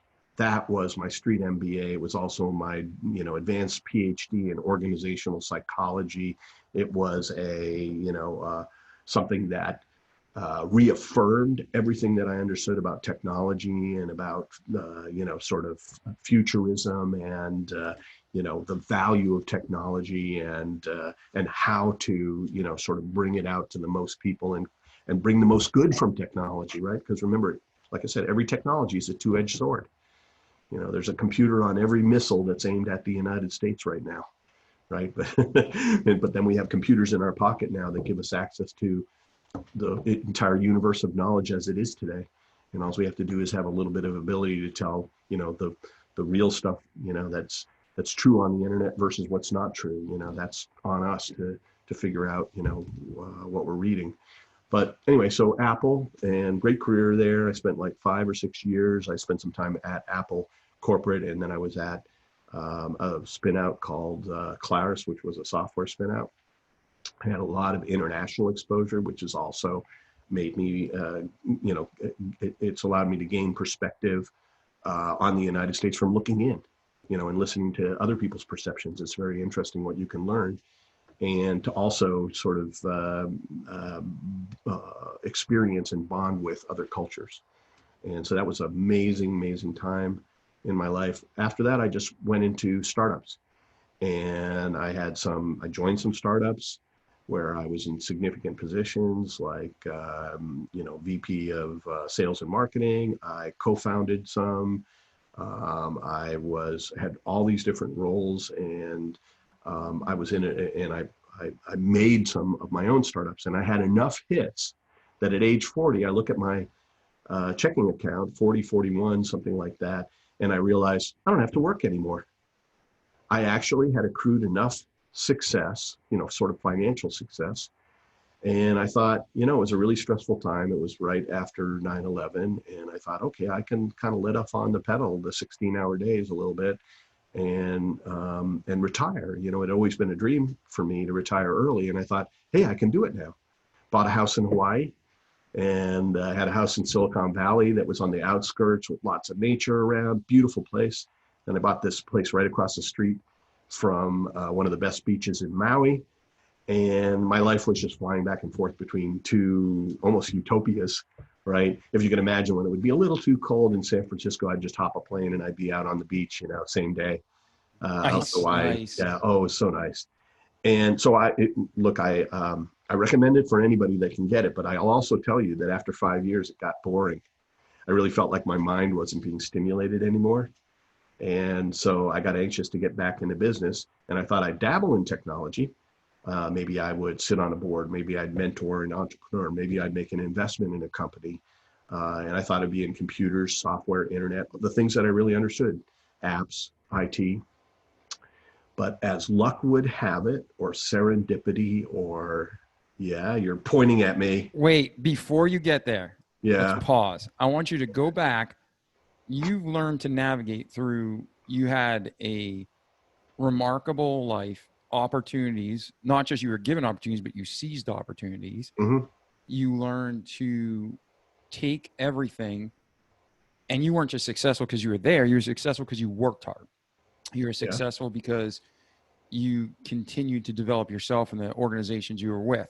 For the listeners, what are a couple of things that you learned during this first 40 years of your life working within a corporation that really helped you move forward?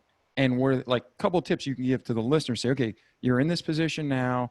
This is what you should be looking for. This is what you should be doing. Like, what are things you can give them tips to better their life?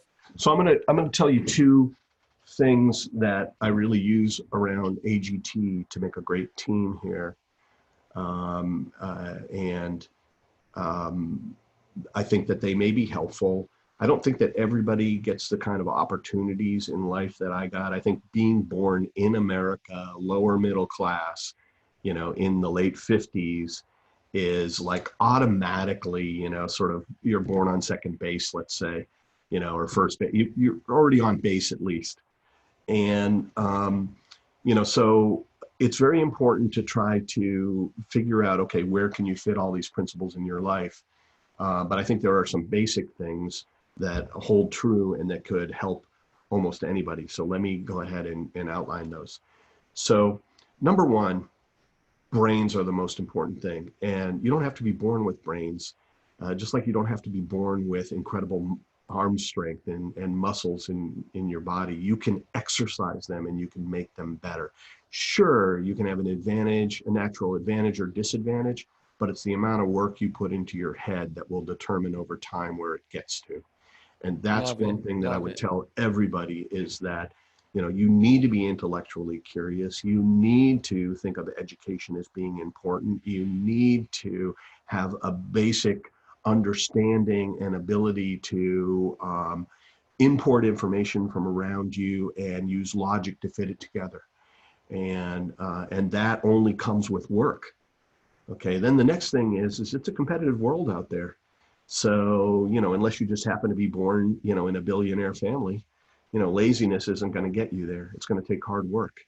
It's a competitive world and you're going to have to be in the top third, to survive or to do well, let's say. And so, that means you have to work hard. You have to have a good work ethic. You need to be willing to, just deal with what life throws you and just keep processing it. Then the next thing, I think, is sort of a secret sauce that some people will get a chance to access every once in a while, and that's called passion. What do you love? It's so much easier to pursue goals if you love them, right? If you really believe in them, if they touch something core in you, right? And I think that, everybody would find that your personality and your genetics are open to giving you a good feeling from so many different things, even something as simple as helping others. Because there is a scientific phenomena called helper's high. And I guarantee you that Mother Teresa was just a drug addict on what it created in her head, right? I mean, and I think she's happier than any billionaire on earth, right? And she had nothing, all right? So, there's such a spectrum over which you can get a good feeling, that things that you can fall in love with. And I would ask you to fall in love with your fellow human beings, and that would be really helpful. Yeah, that's funny you brought her up too, because I always love one thing she said that stuck out to me is, you ever hear her talking about, I'll never go to an anti-war rally, but I'll go to a peace rally. Never heard that. No. Yeah, the way she filtered things, the positive energy, she won't go to an anti-war rally, but I'll go to a peace rally. Because the whole mentality is different. The other, an anti-war rally, it's like, I hate this, I hate that. But a peace rally is, let's love each other. Let's figure this out. Let's work together. It's that whole paradigm shift. So yeah, she was just a good illustration. Sorry. She's a good illustration in two ways, right? That yes, what you're saying is sort of relates to my first point of, that doing good feels good, right? Helping other people feels good. We have genetic expression that when we help others and we see that we're lifting other people up, we get a good feeling ourselves. And we can even explain what that is. It is serotonin and dopamine levels in our brain that get activated by something that is just wired within us. Now, not everybody has that because it can be stamped out in childhood and your experience can re-regulate those genes so that you can't feel it anymore. So, I can't guarantee that everybody will find that, but I would hope that people would try to find that aspect of themselves and realize that, there's a lot of joy that can come out of that they might be missing if they don't understand that or they don't manage to find it. But there is the magic ingredient, and it goes back to Mother Teresa again. She was smart. Come on. I mean, the lady was smart. Was she hardworking? I say so. Was she passionate? Yeah, that is the multiplier. You have those three things, you have potential to achieve greatness. Mother Teresa achieved greatness. I don't think anybody would argue with that. And, she did it through those three things in my mind. And then, the other part that I would add is leveraging the best in humanity. That is working with other human beings in groups that share your vision, that share your mission, and that have all those attributes, and that working together, a whole bunch of people that have the potential to achieve greatness can come together and have potential to achieve greatness as a collaboration. Now that is now something like Apple or something like AGT, the company that I'm working at right now, which to me is like Apple on steroids, quite frankly. But so that's one of the things that I've learned is, brains, hard work, passion. Find what you care about. Find joy in your work somehow. And it's also very important that you have skills and that you have some options. And so when you're young, it's very important to learn a lot of different things so that you have choices, so that when that brass ring comes around, you have the capability of grabbing it. And if you look at my life, and you can call me the luckiest man on earth, but it isn't that I haven't had challenges and tragedies and, crises that were very difficult to work through in my life that I've survived. No, it's that there was this fundamental thing that I had, which was intellectual curiosity, a willing to just put one foot in front of the other and get to the other side of a chasm that opened up in front of me. And that I was passionate. I found things that just inspired me that I just wanted to do. And I was loving doing them. And it was a great source of sort of validation and good feeling that kept me going in the darkest, hardest times of my life. And then it's all about having the talent that comes from those three things to see brass rings that will feed that passion, right? But you can only get those brass rings if you're capable. So if you're gonna not get an education, if you're not gonna be intellectually curious, if you're gonna think that you're born with all the smarts you're ever gonna have, you may miss a lot of brass rings. You may miss a lot of opportunities because you can't generate that open mind that can spot a unique place for you where you can bring your specialness to something and use that to contribute to a really great outcome. And a great outcome will be incredibly fulfilling. Yeah, and that's a great transition to where we're going now, because you've achieved in your 40s something that most people will never achieve, but they're striving to achieve, that retirement, that wealth, that two beautiful homes, and then you're like, I'm bored. So talk to us from there. So you're there, you're like, I still got plenty of life left in me. What am I doing? And then tell us about how God guides your journey here. This is just when you pointed to me, you got me right back on track again, right? Because you wanted to take that little side thing, and we are right back. So there I am on the beach in Hawaii, and I'm thinking about, okay, what's my next move? I'm bored, and I think, okay, I'm going to dabble in technology, and I start putting out feelers for people that are maybe looking for small investments or looking for a board member or looking for a mentor. Even started looking at, are there businesses that I could start where I wouldn't have to be active 16 hours a day in it to make them successful? I didn't want to go back to the grind. I just wanted to, have enough intellectual stimulation that I wouldn't have a boring retirement anymore. And so as luck would have it, or serendipity, or whatever you want to attribute it to, all right, I met a guy named Roscoe Brady at NIH who shared me viral vectors. And it was just lucky that he was a super smart guy on the cutting edge of something called gene therapy. I didn't know this when I met him, but he was a globally recognized drug developer. He'd cured something called Gaucher's disease, a deadly disease. His drug had been out-licensed by NIH to Genzyme. They were selling $1 billion a year in something he pioneered called enzyme replacement that would mitigate a genetic defect that led to early death and suffering, right? I mean, he was right in my sweet spot that, he was just passionately engaged with solving medical problems, and he'd done it. And then he went back. Enzyme replacement's really painful. You have to take a shot every single day for an enzyme you're missing in your bloodstream. But it worked, because if these people who had Gaucher's disease didn't get that enzyme every day, their organs would swell up with lipids that they couldn't process.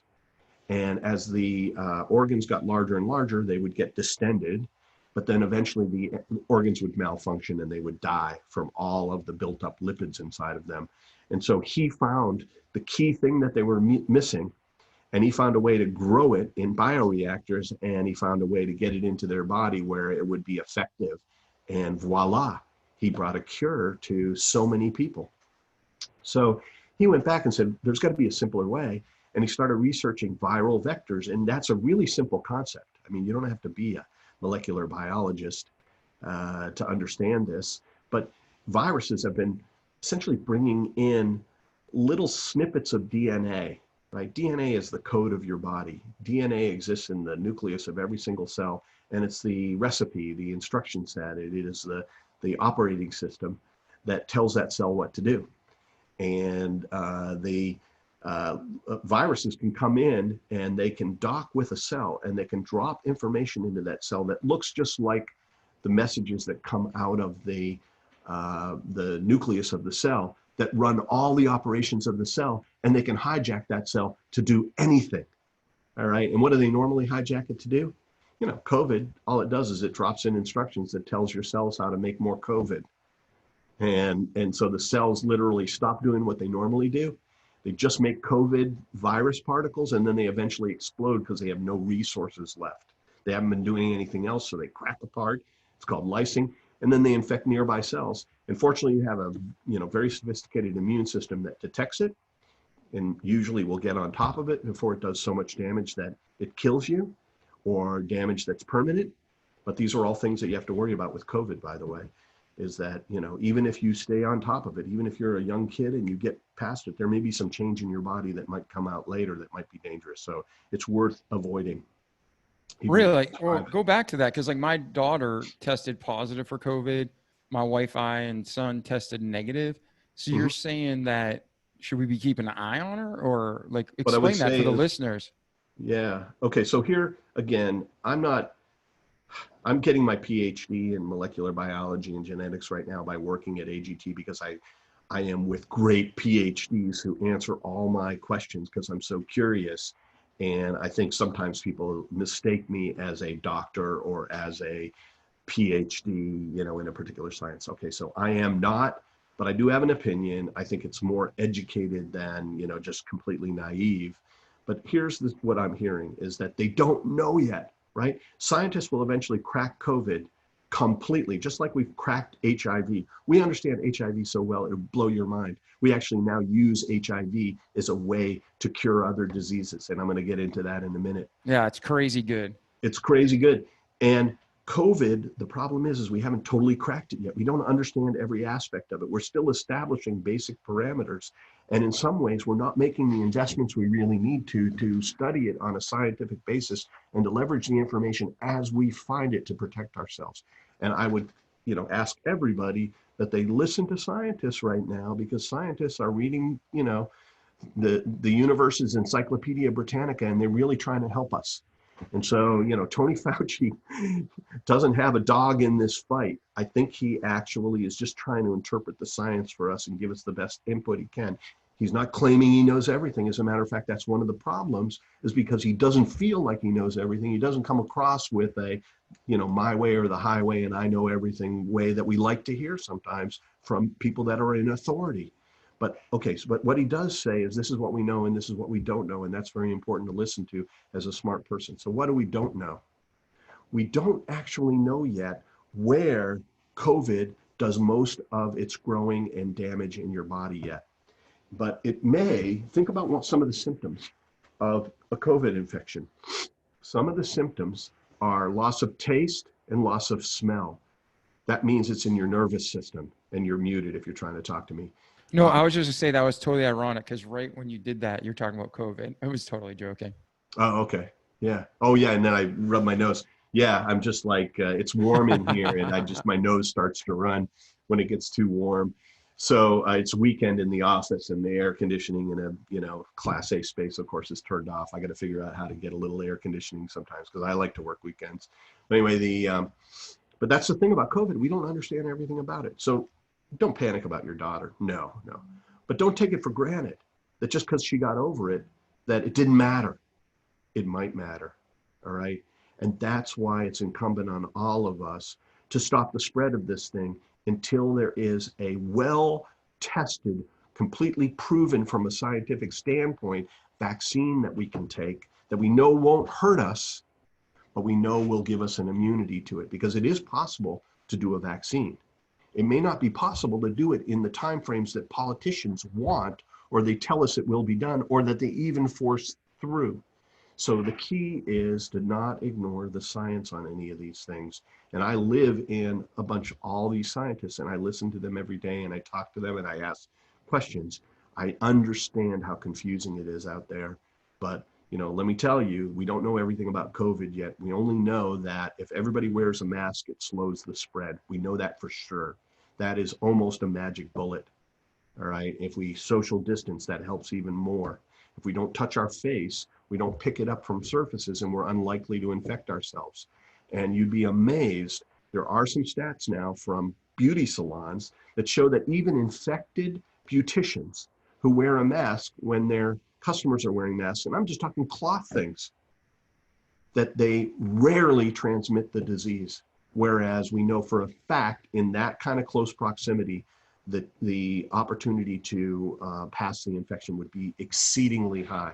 So don't ignore what the scientists are saying. The head of the CDC used to be the lead scientific advisor on our HIV cure program at AGT. All right, he knows viruses. He's a great guy. He has a letter from Mother Teresa on his office wall. He's met every pope in the last, I don't know how many years. He is a guy who is a scientist and a humanitarian and a highly, highly religious person who just believes in God. And it was one of the things that inspired me to try to figure that out and reconcile it, was seeing him, right? So anyway, That's awesome. But he's, I think he has your best interests in mind, but he's in a very baffling situation in some ways because he lives within a political system that has a lot of conflicting agendas right now, right? And a lot of lack of cooperation and a lot of, what do you call it? Zero-sum gaming, winners and losers, and that's it. There's no compromises. There's no way for us all to get lifted up in the current discourse. You know it, you see it, right? So people that want to do good within that environment find themselves muzzled a little bit, stifled. And so we're led by politicians, not patriots, and they're ruining progress because they have agendas for their political party, not for the better interests of the human race. And they're stopping important information to get to us so that we can make informed, smart decisions, right? Because it may be in their political interest to go ahead and somehow mute that type of input. And so it's tough. I mean, I have an opinion on all this stuff, but I realize how much intellectual processing it takes in my head in order to see this situation in a clear way, and to resolve it in my mind, and to make my own even personal decisions, and even to have a conversation like this. I just wasn't born with this whole idea. I had to think about it a lot. I had to meditate on it a lot. And so here I am. But I would ask you and your listeners to, give my good friend Bob Redfield the benefit of the doubt if you see anything contrary to this. But he is a humanist, and he is a lover of mankind. And in his heart, he just wants to keep us safe. He wants to do the right thing. And, I don't think we hear him clearly every day, because also, look, he works for the boss.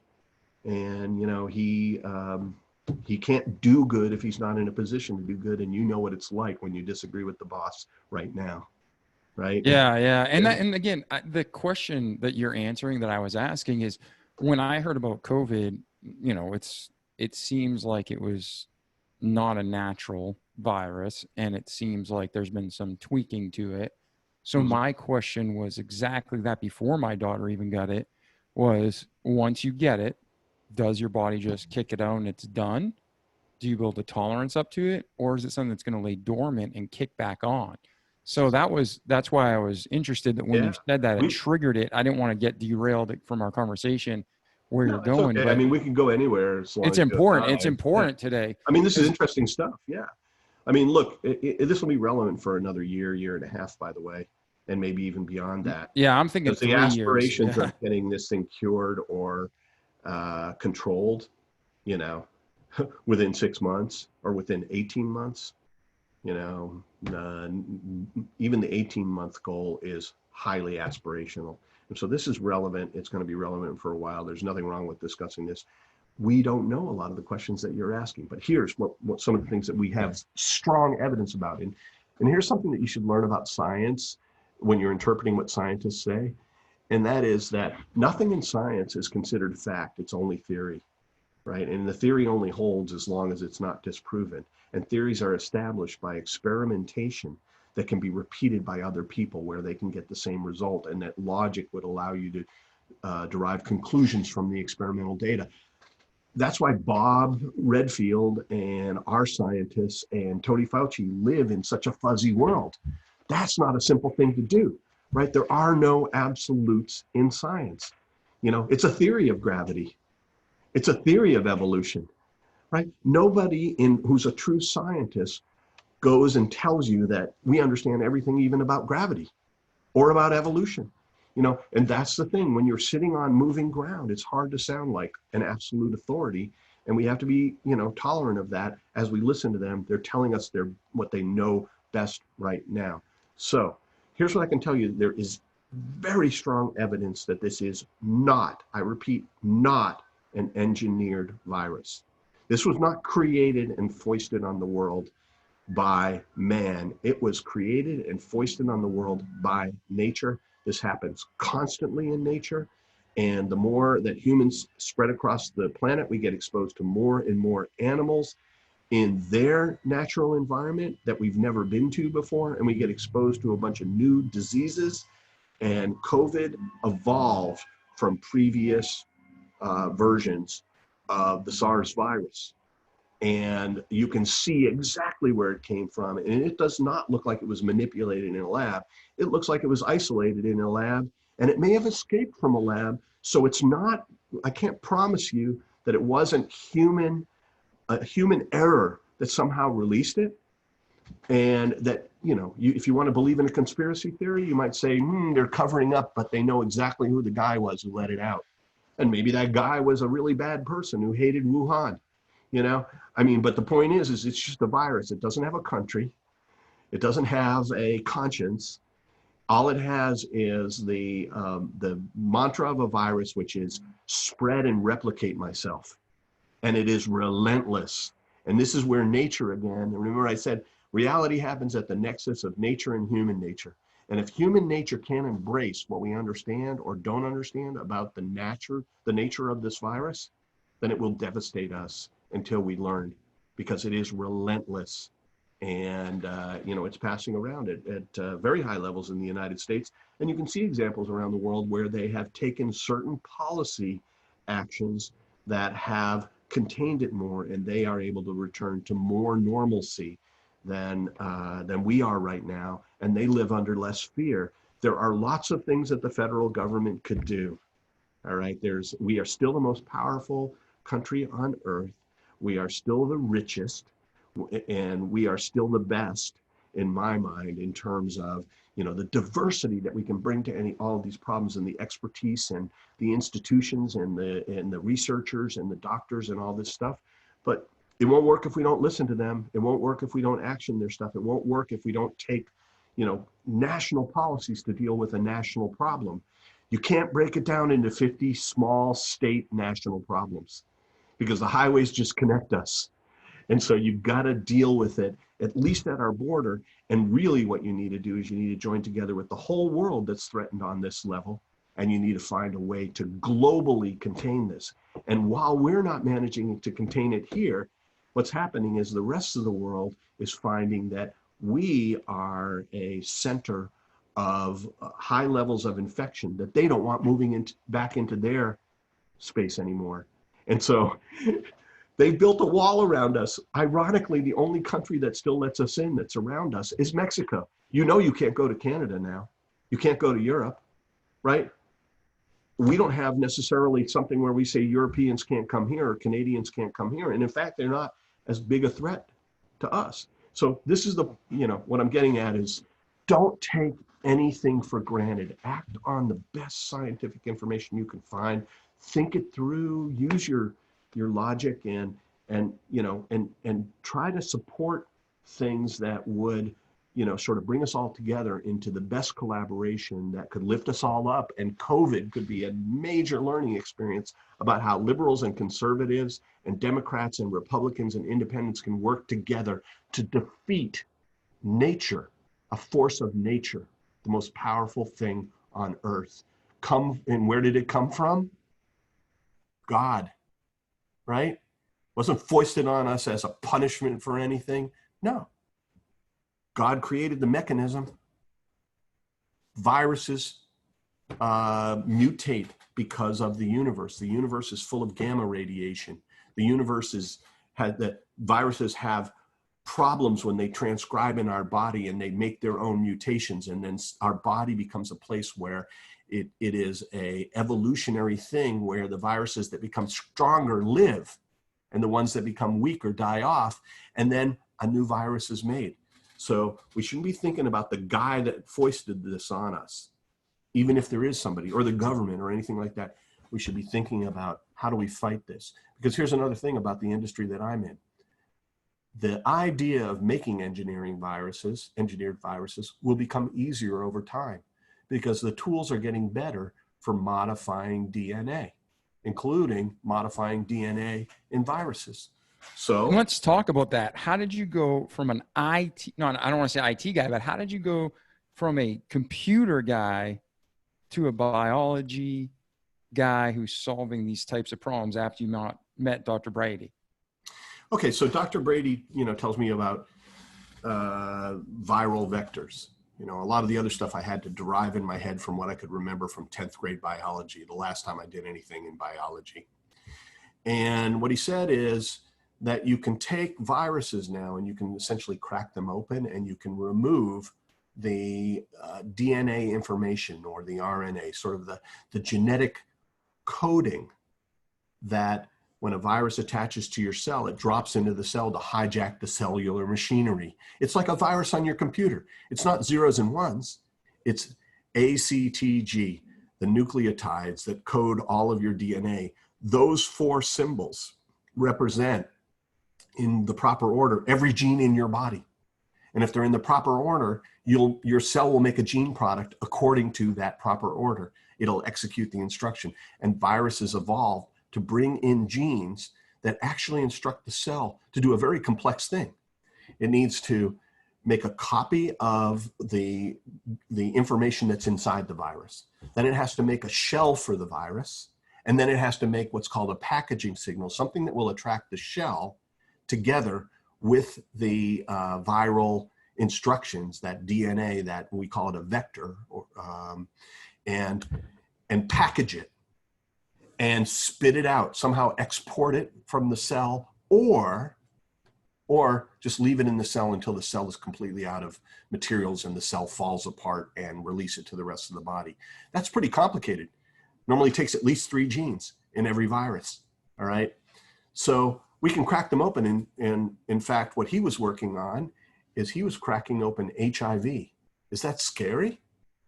It should be, right? HIV was like, when I was in college, that was in the late 70s and early 80s. I mean, that was a very scary subject, HIV, but now we know it so well that we can literally split open HIV and break it into all of its parts.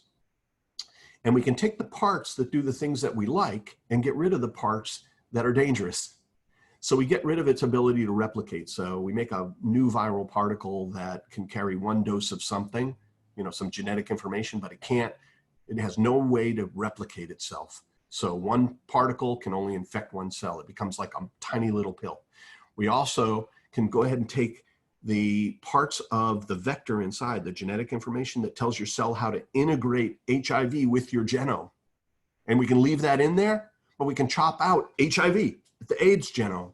So we get rid of all the instructions that are in there about how to make AIDS and how to make you sick. And we end up with what we call a 3 cassette vector. We have 3 places where we can place genes. And we can have that vector reliably carry that and bolt it on to your genome. Now, why would we want to do that? Well, just like updates on your computer, this mechanism of bringing in new code segments can improve the health of your computer. And in fact, it can improve your health as well. If we bring in a code that updates your DNA for better health, you could get a health benefit out of it. Now, we don't understand every instruction in your body and how everything works. We are the most sophisticated computer network on Earth. There's 1 trillion organic computers called cells that collaborate to make you. I mean, there's a lot of stuff we need to learn in there, and it didn't come with a manual. It's all discovery. That's just what we know about. There could be even more. Yeah, well, that's the point, is that we're discovering how all these things work. We know that your cells communicate with each other electrically. That sounds a lot like your computer, right? You have an Ethernet connection and the internet, and that's how they talk to each other. And that's how we as cells in an organization now talk to each other. We're doing it right now, right? But they can also communicate with chemicals. They can communicate with physical bumping. We'll find other things eventually, but they're the most sophisticated computer, and we have to discover everything about them, including the instruction set. What genes affect what gene products, and what gene products combine with other gene products to do things in your body. But once we understand all that stuff, we now have rudimentary tools for changing your DNA. That viral vector could bring in a new gene. So what's the most obvious thing you would do with a new gene, right? You'd replace a broken gene. And I can't tell if you're telling me to wait or you're playing. Okay, yeah. So the most obvious thing to do with a viral vector carrying a gene would be to replace a gene that's in you that's broken or missing, right? What's that called? It's called an inherited disease. If your mom and your dad everybody's got 2 alleles of every gene. That means you have 2 copies in every cell. And your dad and your mom could have 1 defective copy, and they wouldn't even know it. And then they get together and both of them donate half of their DNA to you, and you might get 2 defective copies. And as a result, you might be missing 1 gene, or you might have a malfunctioning gene that doesn't make the right protein or enzyme, and everything in your body is necessary. There are 7,000 known diseases like that. Monogenic loss of function disorders. It means that a missing gene product is what causes the disease. Could be just irritating. Lactose intolerance could be considered a monogenic disorder. You're not making enough lactase, and so you're milk resistant. Or it could be something that is more something else that you can't digest that's more serious, like phenylketonuria. You can't digest animal proteins because they have too much phenylalanine in them, and you can't break it down. So if you have phenylketonuria, you can never eat animal protein.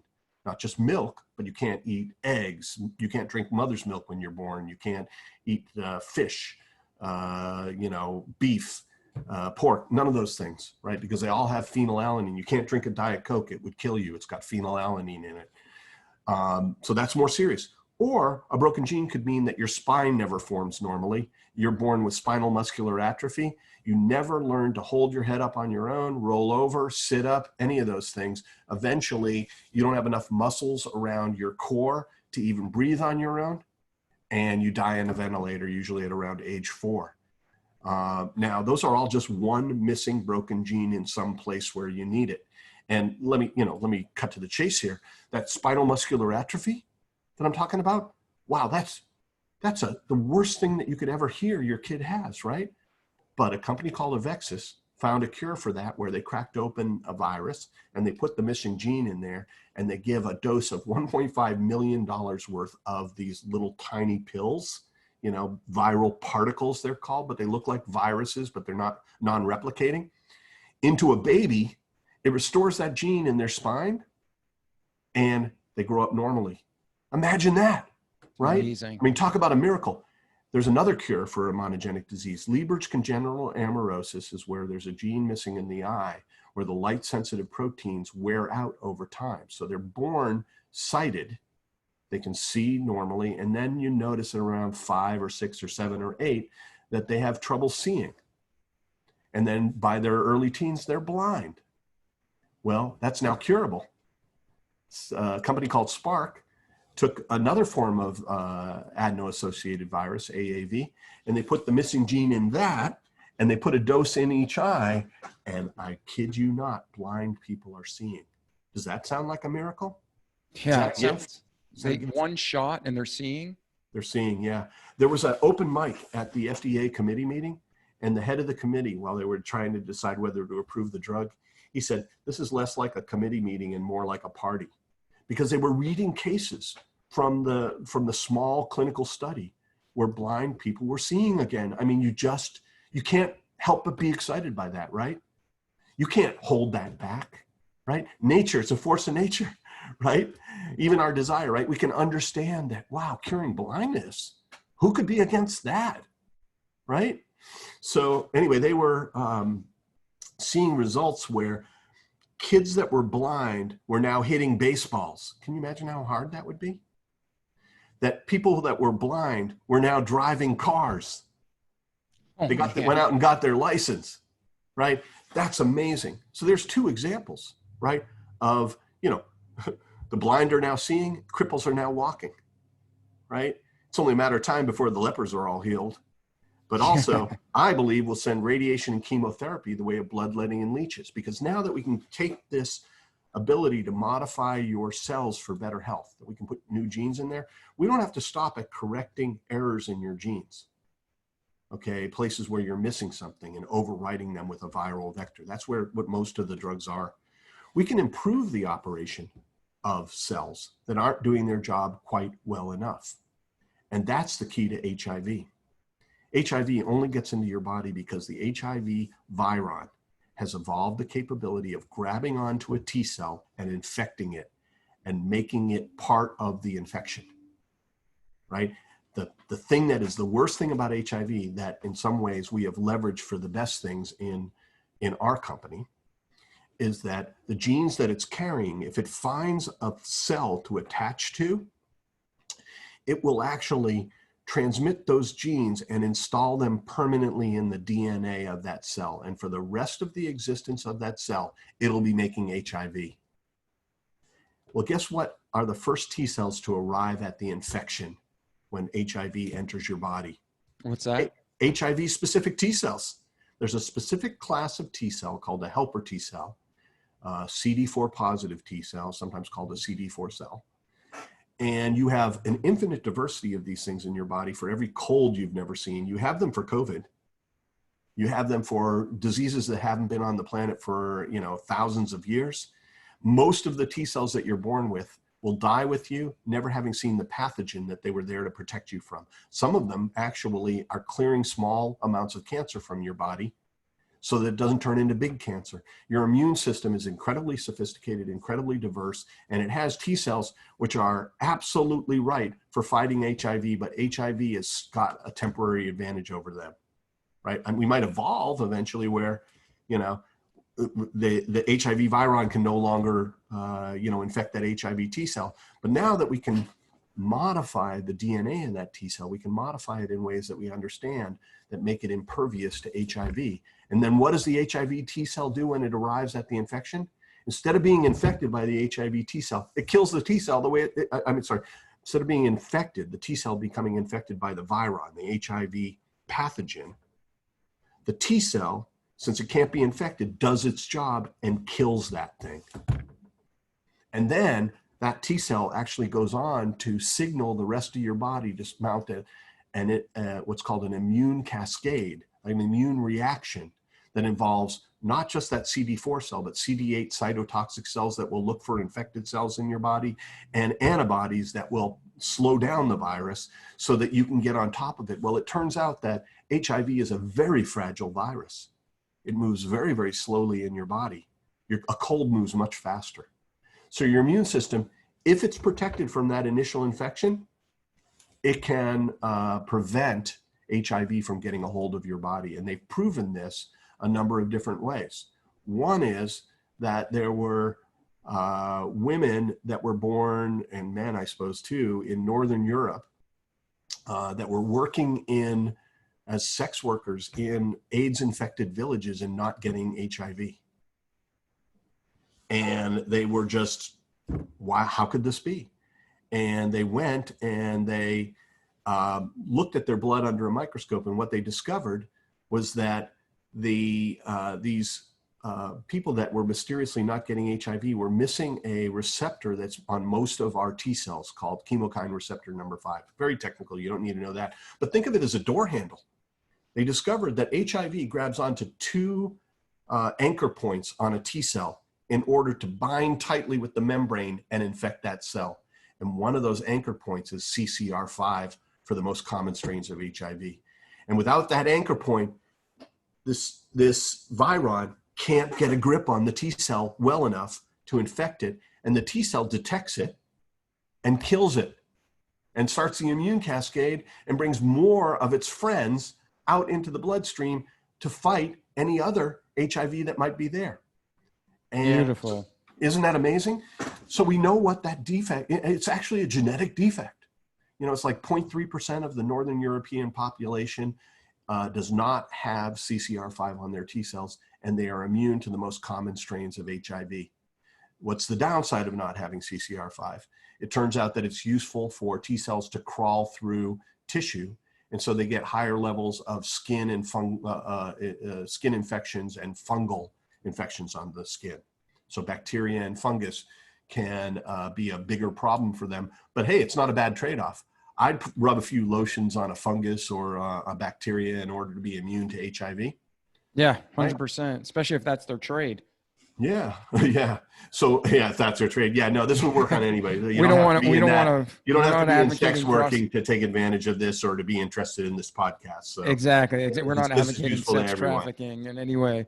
Yeah, we're not endorsing any particular careers on this podcast. So, all right. So the question became, can you give that kind of superpower to somebody that isn't born with it and has HIV, right? So there are HIV infected people all over the place. There's like 37 million people they're estimating on Earth with HIV. And one of the consequences of HIV is you get more cancers. And one of those cancers is leukemia, and the leukemias can become acute. In other words, you are going to die. So you go into the doctor and they say, there's no way for us to knock it back with radiation or chemotherapy. And your only choice left is a bone marrow transplant. You have so many B cell leukemias or lymphomas, the tumor burden's so high that it's going to overtake you. And the only way to prevent that is, you know what they do? They irradiate your body and they eliminate your entire immune system, including your bone marrow, which is what grows your immune system. It's what, you know, replaces your immune system when your immune system cells die off. Yep. At that moment, you have no protection from anything. Like literally the slightest pathogen will kill you. You've got, you know, sort of induced bubble boy disease. These kids that are born without an immune system who have to live in plastic, and one pathogen can kill them, which incidentally has been cured with gene therapy. I'll get back to that later. So the bubble boy disease has actually got a cure now, and it comes from gene therapy. But anyway, some very clever doctors in Berlin thought of this idea. They get a patient who's HIV positive and he's got acute leukemia, and so he's going to die. And the only option left is a bone marrow transplant. And they think, what if we got a donor bone marrow from somebody that's immune to HIV, who has this CCR5 depletion? And what would that do to this guy's HIV? Long story short, it gave him a functional cure. He no longer needed antiretroviral medication.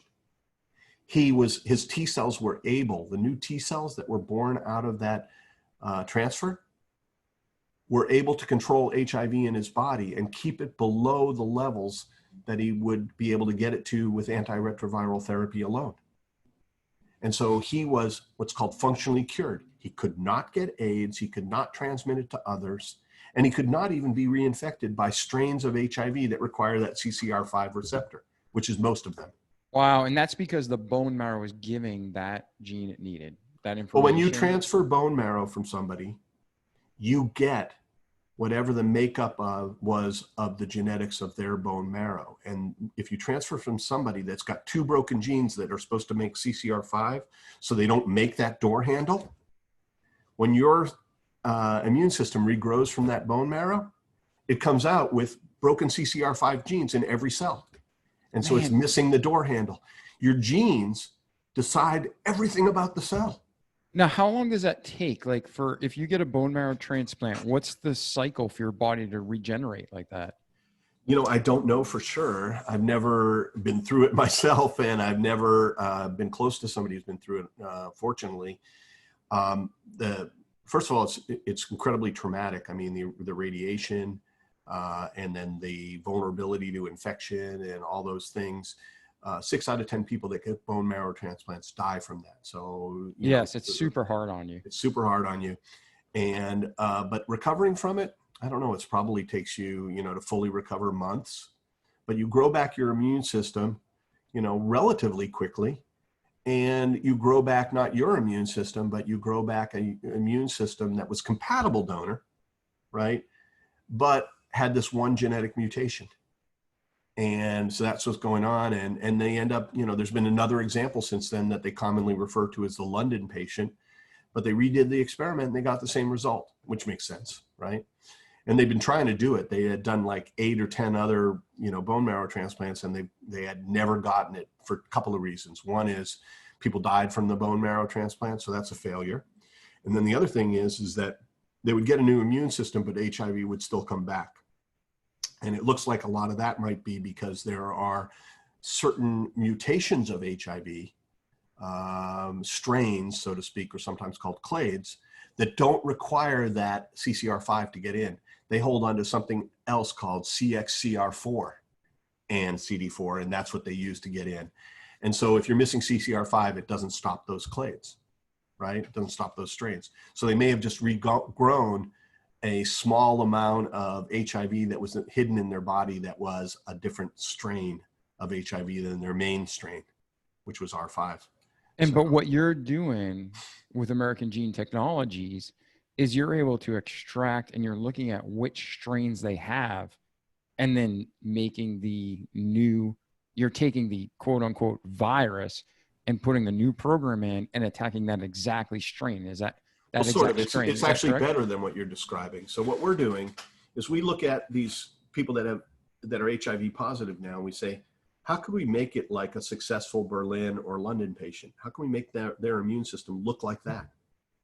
Or how can we make their immune system look like one of those lucky people that was just born with immunity, right? Because if we could do that, we would expect them to be functionally cured, just like the Berlin patient and the London patient. And we know so much about HIV. We know that one thing we want to do is strip off that door handle, right? The CCR5.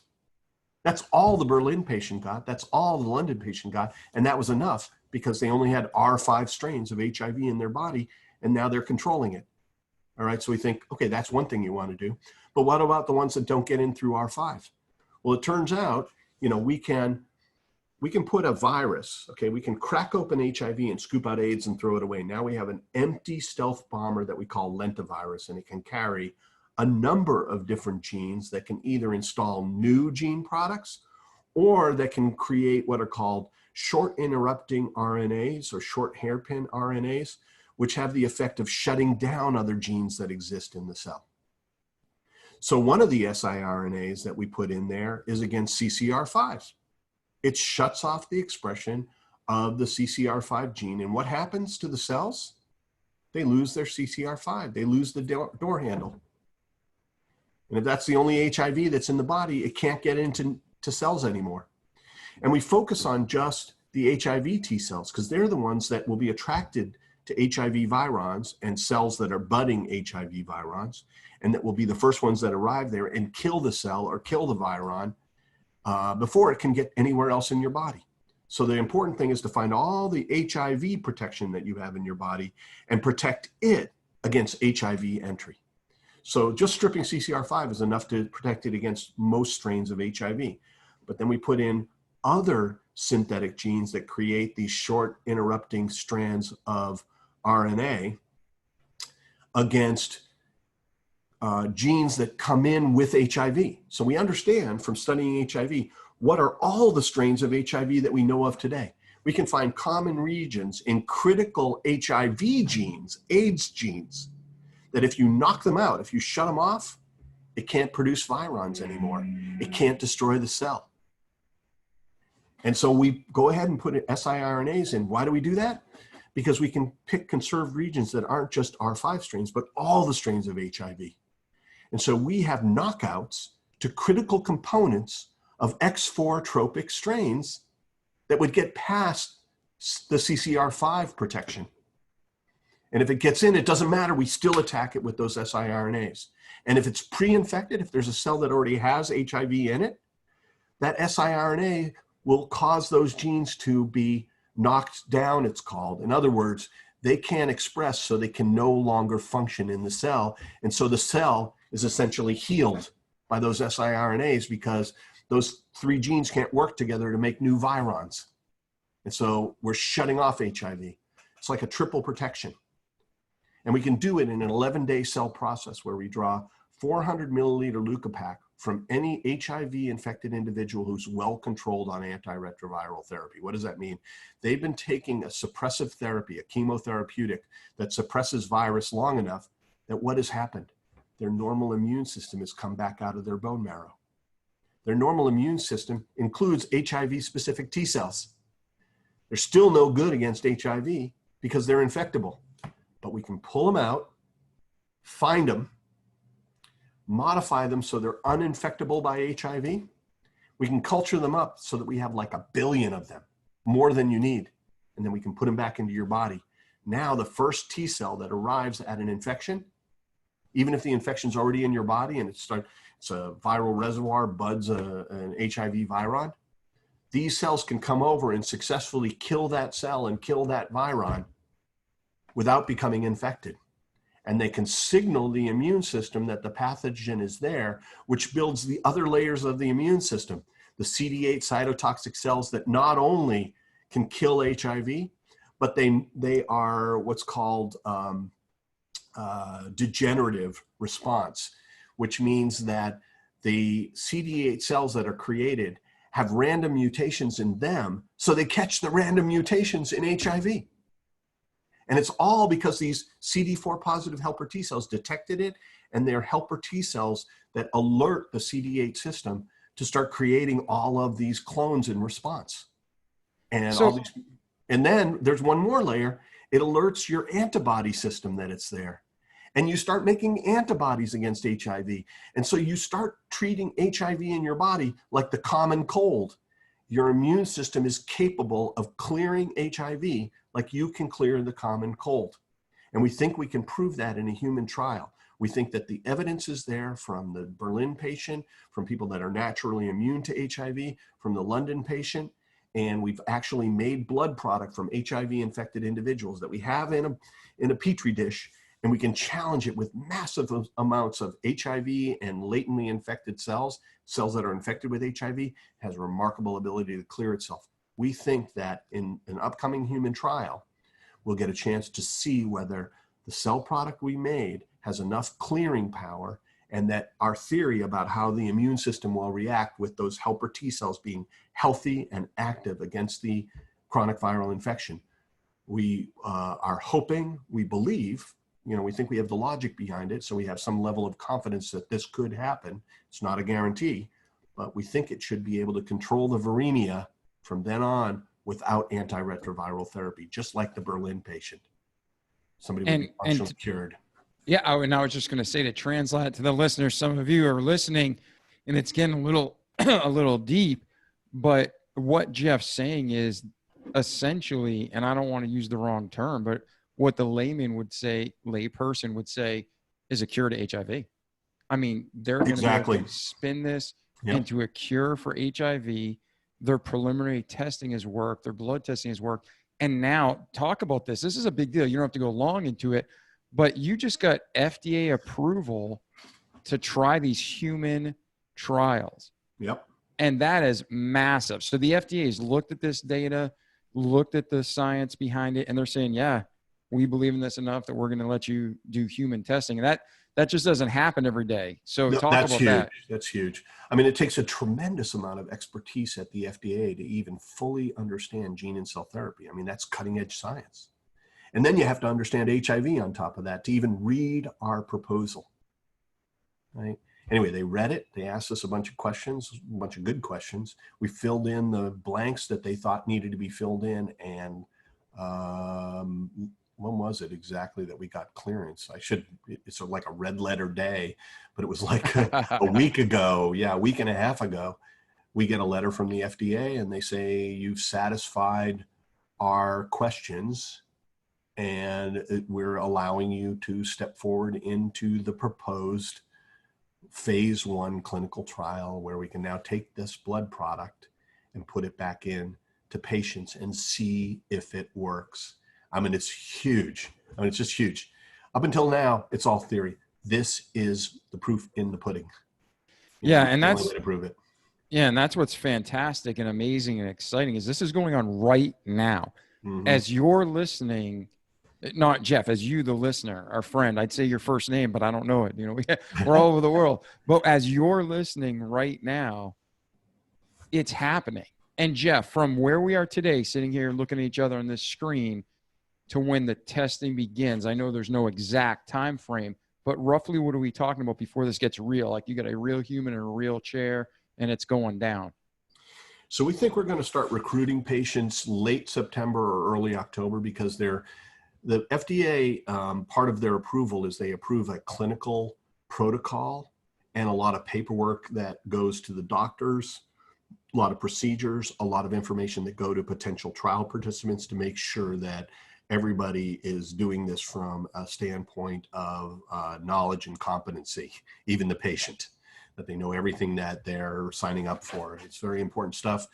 There's that to get from there, that approval. So we just agreed on the protocol and they made some modifications to it for things that they thought were required for minimizing the risk on patients.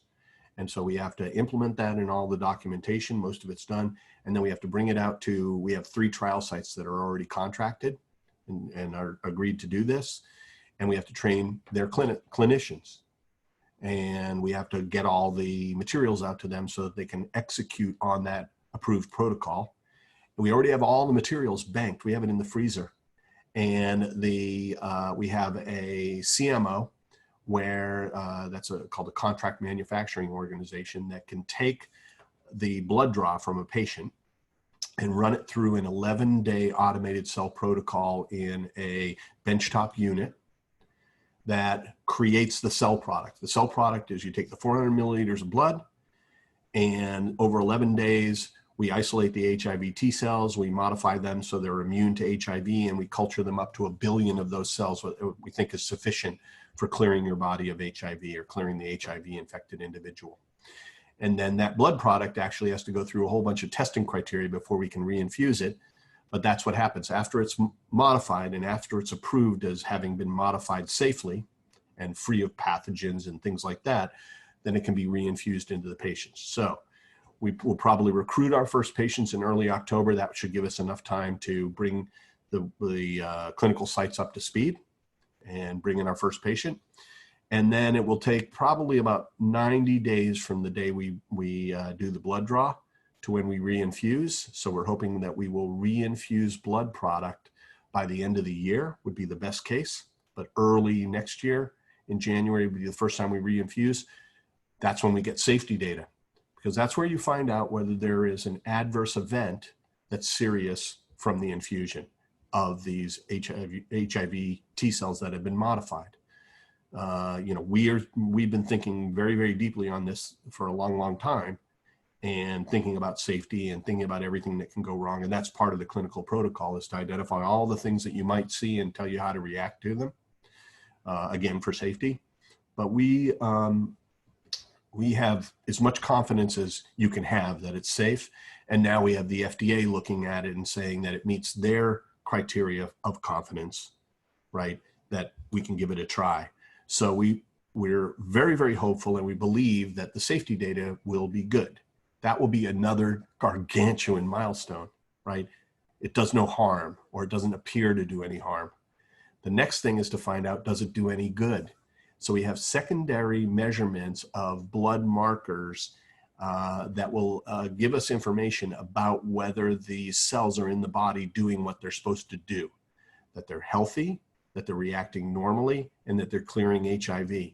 We keep the HIV infected individual on their antiretroviral therapy for added safety, but we can study their blood and we can see whether these cells are having an effect. And that may prove to the FDA, and it may prove to scientists in general, that this is having positive effect, those markers. Then we'll petition the FDA for a new study where we can re-enroll patients that have taken this cell therapy who are still feeling fine and haven't shown adverse events in a treatment withdrawal. It's called a treatment interruption. That's kind of the gold standard. Because when an HIV infected individual goes off their antiretroviral therapy, they rebound to full viremia in about 21 days, 3 weeks. That's pretty quick. It's easy to see on a blood test. And so by seeing whether the cell product that we put in their body takes over the burden of suppressing the virus on its own during that 21 days and keeps it down at a low level, and we don't know how low that might be, but what we're hoping to see is that that level is just as low as with antiretroviral therapy, that would constitute a functional cure, right? If you could control your viremia without antiretroviral therapy, they would call you having remission. Durable remission would be if that lasts for a long time, and functional cure would be what we're aspiring to, a one and done treatment that protects you for the rest of your life without additional antiretroviral therapy. The HIV infected individual would feel normal. They could never get AIDS. They could never transmit it to another human being, even through intimate contact, and they could never be reinfected. That would be what's called a functional cure, and we think it's possible. And you know, this phase 1 human trial is our first opportunity to set a stake in the ground surrounding efficacy. And if we can get a handful of patients that are cured, then the whole industry will get behind it, right? In other words, it'll be obvious that the cure is the ultimate, sort of treatment for HIV. It's to get them back to normal. We think that the cure that we've designed is cheaper than treating them for life because it has less side effects. Still, could be a moneymaker for a pharma company that buys this product from us and commercializes it. But the overall cost of maintaining that patient for an insurance company might go from $100,000 a year to $500,000 one time. And I don't know what the real pricing will be, but it's conceivable that it could be sold for $500,000, the cure. And instead of the insurance companies paying $100,000 for 25 years, they would pay it, the equivalent of 5 years of that and be done with HIV. So this could be a great reduction in the cost of suppressing HIV in the community, right? But it's also an amazing increase in quality of life for HIV infected individuals, because that chemotherapy that they take, that antiretroviral therapy that they take to suppress the virus, is toxic. And it actually leads to a whole bunch of side effects, including daily things like nausea, diarrhea, headaches, and fatigue, to serious long-term effects of liver, kidney, heart disease, and extra cancers. That's why HIV patients are expensive for insurance companies, even though pharma companies are just delivering a $20,000 to $30,000, regimen of daily pills to suppress the virus. That's not good enough. It's not good enough because the suppressive therapy has some side effects that are very costly to quality of life and that get these people in and out of the doctors all the time and being very expensive to society and to insurance companies.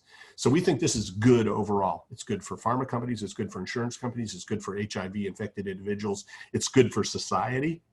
We think even at a high, price like $500,000, there'd be a good reason for a lot of it to be delivered within insured first world nations. And then here's the kicker, because we think that over time, this is very much like technology curves that I've seen before.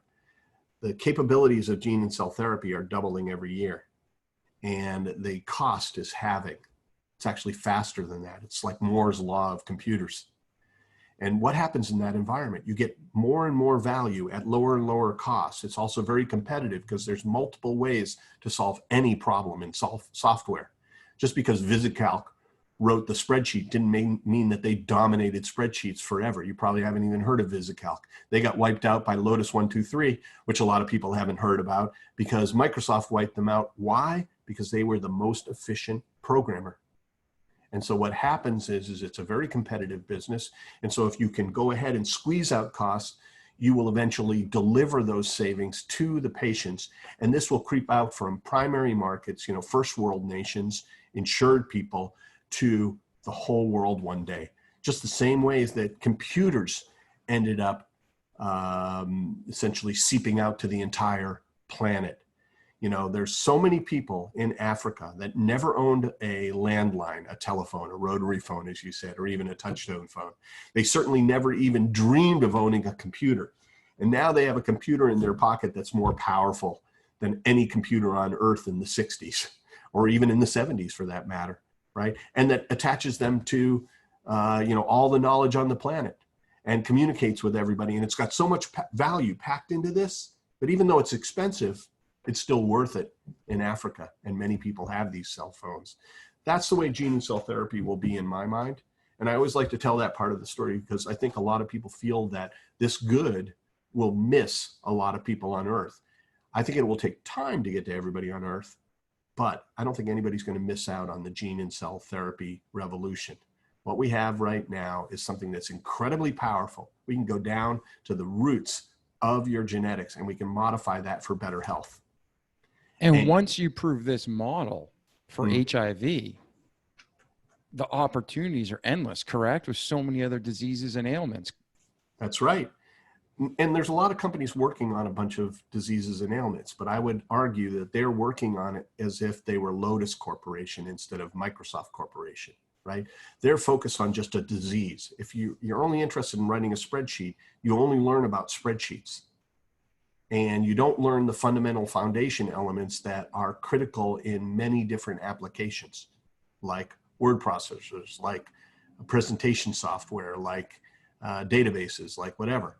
You're making a bunch of money off of one disease like cancer, and you haven't learned something about gene and cell therapy, the fundamental component architecture of this that allows you to have a whole bunch of intellectual property, a whole bunch of discoveries, inventions, patents, know-how that you can mix and match to cure many different diseases. But what you're saying is absolutely true, and it's at the core of the business model and the whole corporate culture of AGT, and that is that we focus on the tools and components, the operating system, as you might think of it in computers, the iPhone of disease apps, and trying to build as much functionality as we can in there to make it easier and easier to cure diseases on top of that platform, which delivers a lot of functionality that you need to deliver the right gene into the right cell in the right quantity safely and specifically enough that you get a powerful, powerful drug with very little side effects that can bring out a cure for something that was formerly completely incurable from old drug development technologies. That is the mission of AGT. Now, curing HIV is a proof of that platform, exactly like what you're alluding to. And in fact, HIV is just a chronic viral infection. So many of the patents that allow us to isolate the right T cell, stimulate it, modify it efficiently, and culture it up so that it can clear a chronic viral infection from your body, in this case HIV, could be applied to other chronic viral infections. How about HTLV? There's 20 million people in the Far East infected with a virus that if it rebounds in their 60s at a high level, it causes an incurable T cell lymphoma. In other words, they die. 1 in 20 people dies in their 60s from that virus in the Far East that has it. And we could go ahead and figure out in their 50s which ones are on that trajectory. We might be able to bring out a gene therapy, a cell therapy cure that's exactly parallel to HIV, that it just changes it out, the HIV T cell for an HTLV T cell. You have them. We modify those so that they're better than at fighting the virus, and it never rebounds and causes that T cell lymphoma. And so we could save millions of lives with that product. And it's 80% done because we've already done it for HIV. But hepatitis B falls into that, herpes, human papillomavirus, Epstein-Barr, CMV. There are a lot of chronic viral infections that come back as painful comorbidities. Like herpes comes back as shingles. Shingles is really painful. We could make a cure for that. We could make a cure for that chronic viral infection that would control it at a level for your entire life where you wouldn't be subject to any of the problems of it rebounding. You know, these aren't sure bets, but it's way easier when you're starting 80% done because you've done all of the technology that you need that fits together. And the only thing you need to do is isolate a different T cell and do a slightly different modification to it. And you have a shot on goal in a chronic viral infection. That's the power of the platform. When I started in this business, and I think this is some of the most important stuff that we should just cover in another podcast someday, is what I learned about business, economics, and financing in my journey through AGT and gene and cell therapy. That, you know, and I'll just give you a little teaser for that. What everybody told me when I came into this, I immediately said to Roscoe Brady, we want to become the Microsoft of this industry, because I saw this as the software revolution for the next 100 years. How do you modify the software of the organic computer, the human cell, for better health? And if you want to dominate that software development, if you want to be the biggest player in that, and Microsoft's as big or almost as big as Apple, remember, okay? What you want to be is the Microsoft of this industry. You want to have a robust set of tools and reusable components and test benches that make you the most efficient software developer on earth, with a platform that you have internally called an operating system. And part of the model that I'm pursuing is then we can select areas like HIV, cancer, things that we want to pursue, but we can share this platform with the world. And they can go out and cure 7,000 monogenic diseases that we don't have time for, or infectious diseases that we don't have time for, or cancers that, you know, can leverage parts of our platform, because we have an amazing immuno-oncology asset that I think might realize my dream of sending radiation and chemotherapy the way of bloodletting and leeches in epithelial solid tumors, which is breast, prostate, lung, liver, colon, kidney, ovarian, pancreatic, head and neck, and skin cancers. I mean, these are the most deadly cancers that are out there. 900 Americans die of those cancers every day. So these are huge. And I think we've got something where we could, with a gene therapeutic, light up the cancer in a way where your natural immune system will just chew it away. And you don't need surgery, because we use the cancer itself to cause an immune reaction in your body that clears not just the cancer that we treated, but any cancer that we didn't find. It's because your immune system will rise up and clear it from the places that we lit up, but also the places that we didn't light up, because they're in an activated state and they find the secondary tumors and metastases that we may not have treated, but it can melt those away as well. So this is the, you know, the power of all of this platform that you're alluding to, is that we have components that go across the spectrum of infectious disease, monogenic disease, and cancer. And we have programs that we can bring out on all three of those platforms that can be examples and prove the platform, and that we could then use our model to leverage the entire scientific community. Anybody who has knowledge on a specific disease would be able to partner with us, use our tool set, and have a shot on goal on that disease, starting from a place where they had all these tools and components that we had developed that were so valuable in our own work. And what would that be like? It'd be like the difference between having to invent a cell phone or having to write an app on the iOS. That's the point. If we supply that tool, that foundation that's common in so many different applications, we can accelerate the entire industry. And that's another dream that I have. And that's another thing that I intentionally put into the AGT business model from day one, so that we could be the long-term player in this industry. So curing HIV is a proof of concept that HIV can be cured, but it's a proof of concept as well that this platform can work, and that this is a model that was absent from drug development before a guy who grew up in Silicon Valley technologies, you know, had a career there, brought this to biotech. I don't see other companies that are leveraging this idea. They're starting to talk about platforms, but frequently, you know what they're talking about? Viruses. What are viruses? viruses can be carved out and emptied out so that they are empty shells that can deliver any software to the body, any genetic construct to the body that the scientist wants to deliver. Is that a platform? No, it's just something. The virus itself is just something that holds the software. What does that sound like? Paper, tape, and punch cards. And I would argue with you that this software revolution is at the paper, tape, and punch card days.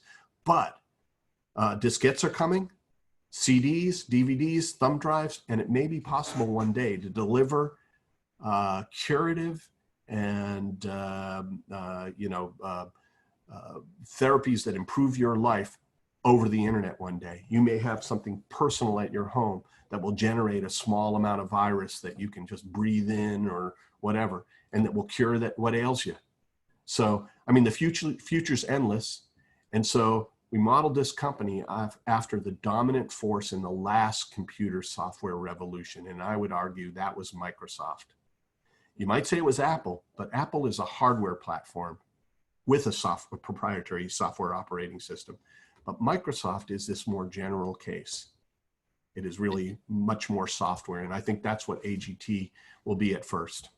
Yeah. And I find it so interesting, the software medical, how everything bridges and is so equal. So essentially, to just boil this down, and correct me if I'm wrong, but in layman's terms, we're the hardware, we're running the program that's inside of us. And like all of us, our cell phones will get updates. We don't even know what problem's there sometimes, or we know, wow, my phone keeps crashing. So we get the update and it puts the patch in, fixes the problem. AGT, American Gene Technologies, is creating the patch that can solve HIV and so many other things. And you're just at the beginning. So this is amazing, Jeff. Thank you so much for being here today. Yeah, no, my pleasure. Yeah, I think what we're doing is we're creating a platform that does a lot of the heavy lifting of delivering the things that knowledgeable people in disease know need to be modified in the body to get a beneficial health effect. And the parallels between software and the new biotech, I think, is tremendous. And we're trying to be a leader in that. And we're trying to play the long game so that we can stay a leader in it, but also to make the maximum contribution that we can to humankind by finding the most efficient way to bring this power to as many people as quickly as possible. And I think that the more that we get a chance to prove that, and this human trial is the first opportunity to set a really important stake in the ground, to record a really important data point, then we'll go on to more and more innovation. We'll build that, the MS-DOS that we've created into Windows, and then into Windows 7 and 8 and 10, and, or the iOS one day, where it's so simple to cure a disease, it's like writing an app. And, that's the dream of AGT. And I think we've taken a footstep along that journey. That's awesome, my friend. And I'm glad you're at the helm of this ship, because a lot of companies with this kind of revolutionary technology are bought and buried, and then their work never gets to the world because companies make too much money on treating the symptoms, not solving the problem. Yep. So a lot of pharmaceutical companies, we know, they don't try to cure anything. They just try to make it a little better each iteration. Each new pill that comes out is a little bit better than the last. So you keep buying billions and trillions of dollars of pills. Mm-hmm. But this could essentially be a cure for so many things, mm-hmm. and help so many people. So thank you, Jeff. I really mean it. And a guy, I don't know if you know this about me, but I actually had a tumor and it kept coming back, and I had to go through radiation. So mm-hmm. the radiation I went through was not chemo. I didn't have chemotherapy with it. And that was brutal. So when I hear people going through radiation and chemotherapy, man, I can't understand it, but I just have an idea of how bad that must be. Yeah. And people who are taking these drugs that are essentially poisoning them to kill bad things, but it's also killing good things. So people who are on HIV, they're taking pills every day that cause side effects. People who are taking pills for anything, there's always a side effect. Mm-hmm. And you're going to be able to, God's going to be able to use you to lead this company to eliminate this, because you're actually just saying click, cut, paste, boom, you guys are patched up. So this is exciting. Now listen, I've had a great time, and I like your idea of coming back and talking about the business aspect in another episode. But is there anything fundamental from your past, from where AGT is today, that we missed that we need to cover? And then we're going to transition to how can people get a hold of you and where's AGT? We kind of know where you're going in the future, but what can we do to help you get there? Well, this is a revolution in medicine. And, so one of the things that will maybe come out in our next podcast is how does the status quo react to a revolution, even when it's a positive revolution? And this is the whole idea of human nature, is it feels very threatened by disruption and it reacts instead of embracing. And so the more people that understand where it is that we're trying to go, the more likely it is that this will be embraced. The reason that the graphic user interface took so long to get out to everybody and to bring the benefits to everybody was that all of the traditional industry, it may not have been, out of malice that they were messaging all sorts of negative things about the graphic user interface and about Apple. It may have been just a knee-jerk reaction that, they didn't understand this thing and they saw it as a threat and they didn't think it through and they didn't understand how it could actually increase their business over time by selling more computers. And so there was this chorus of stuff that just naturally got in the way of adoption, and that slowed it for everybody. So revolutions need all of society to think about the idea. And so how can you help me? You can get on our website and get the newsletter and see what we're doing. And you can watch the videos where I talk about a lot of this stuff. I've been very open about my mission and about my vision for the future. And you can decide whether it's something that you believe in personally, and that would make you part of the revolution. You don't have to do anything in particular. You don't have to be part of the small team that's in here. We have a very extended AGT family of folks that are helping to support everything that we're doing. Sometimes just by telling their friends about it, that's how good ideas spread. You tell two people and they tell two people, and then suddenly it becomes something that's acceptable out there in society right about the time that we deliver it, and that will help it get out faster. So, that's how you guys can enable what I think is a revolution. That's how everybody who's listening to this podcast would be just to get in there and find out about it. And yeah, if it's not for you, no problem. But there has been a lot of resistance. I've seen this, and that'll be the next podcast. I'm going to tell you about my 12-year journey through AGT, but I can tell you that not only has there been a lot of skepticism and actively so, an inability to understand it, or maybe an unwillingness to understand it, or a lack of time to understand it, and a phenomena where even pharma companies aren't thinking, in my mind, remember, pharma companies are successful, so I can't argue with their success. But what I believe is that they could be much bigger. One of the dirty little secrets about gene and cell therapy is that drugs aren't going to be $1 trillion market in the future like they are today. They're going to be a $10 trillion business. So there's lots of opportunity for them to pursue their goals of shareholder value maximization. They shouldn't be scared of gene and cell therapy. They should be thinking about how do they, embrace it in a way where they can be part of the value chain that delivers this out to that, $10 trillion audience, and that they could grow within that. But that's not their reaction. What they see is that it's not like the old drug development, doesn't fit their models. They don't have internal expertise. They don't have an organization that has the flexibility to sort of change their business model and turn the battleship to embrace it. But I've seen this before as well, because when I was at Apple, the number one computer company on earth was IBM, and they sold mainframes for a business. And the number two was Burroughs. And then there was Sperry Univac and Control Data Corporation and the GE mainframe division, and RCA even had a mainframe division. They're all gone. And I mean 100%. IBM's still here, but they don't sell mainframes for a living. They install PCs and they maintain them, and they get software for them, and security and consulting and systems and architecture and server farms. And they are still Big Blue, the name you can trust, if, you know, you have to put computing in a Fortune 500 company. That's where they make their business. But they don't sell mainframes anymore. But I'll tell you, when I was at Apple, they had, I don't know if I'd call it disdain, but let's say that they were naive or even, you know, sort of ignorant of the parameters and the changing model of computing that was becoming obvious to us at Apple. And many of them failed completely because they weren't like IBM. They didn't have a Lou Gershon at the helm who was willing to go tell the executives and the board of directors that they had to change totally in order to be alive after the computer revolution that was inevitable in his view, right? And, you know, somebody at Burroughs failed to do that. Somebody at Sparrow University failed to do that. Somebody at DEC, Digital Equipment Corporation.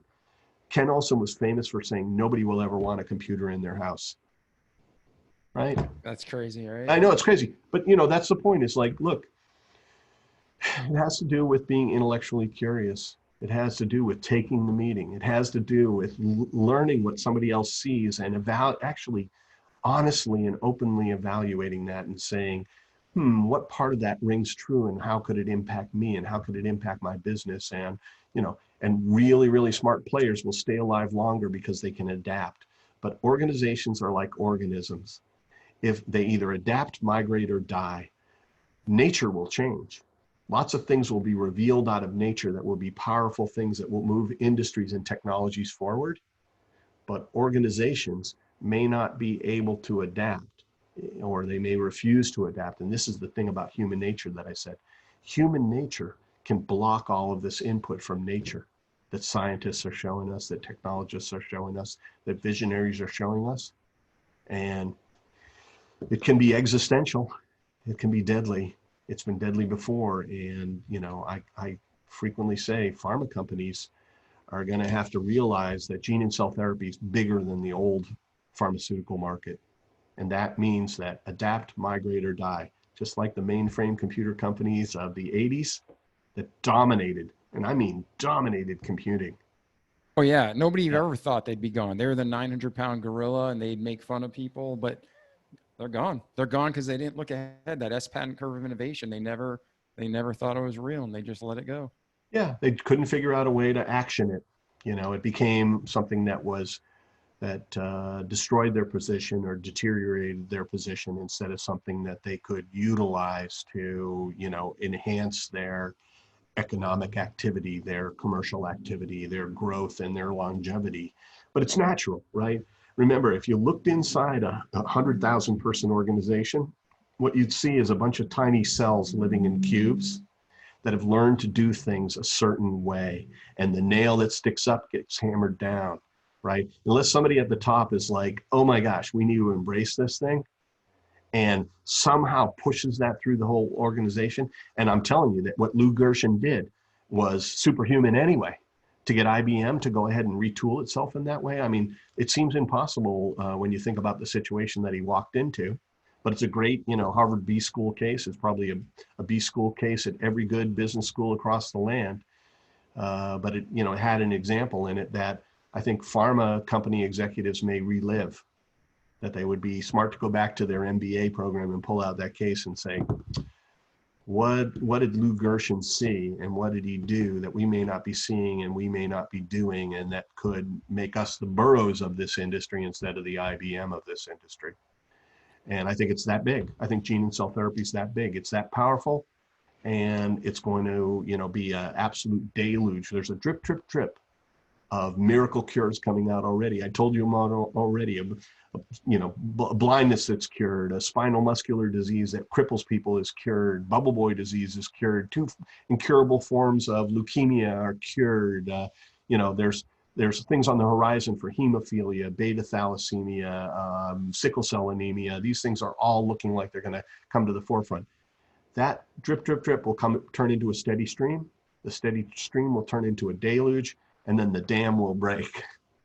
And, you know, that's going to be the future of this. The same thing that happened with computers and software and the internet and IT and apps is coming to biotech. Biotech is now no longer big bio, small tech. It's small bio, big tech.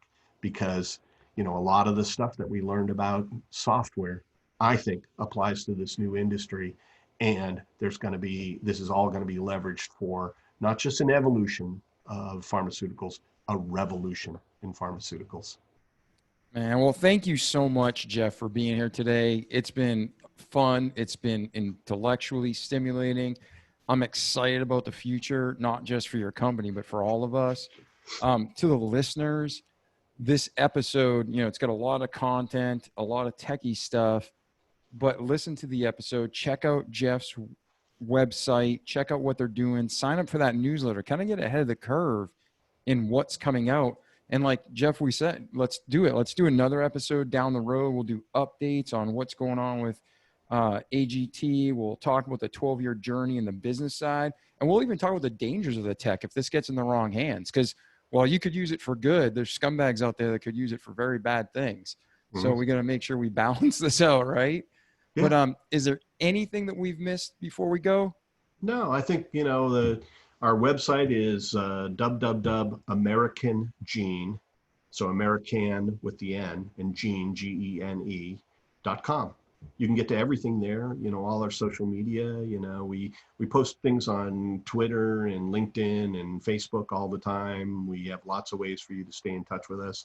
I recommend that you just sign up for the newsletter. There's a link in the upper right-hand corner of just about every page. You click on that and put in your email, and you can get off the list anytime you want. But, while you're on it, you'll get our newsletters, which come out, kind of once a quarter, sometimes more often if we have news.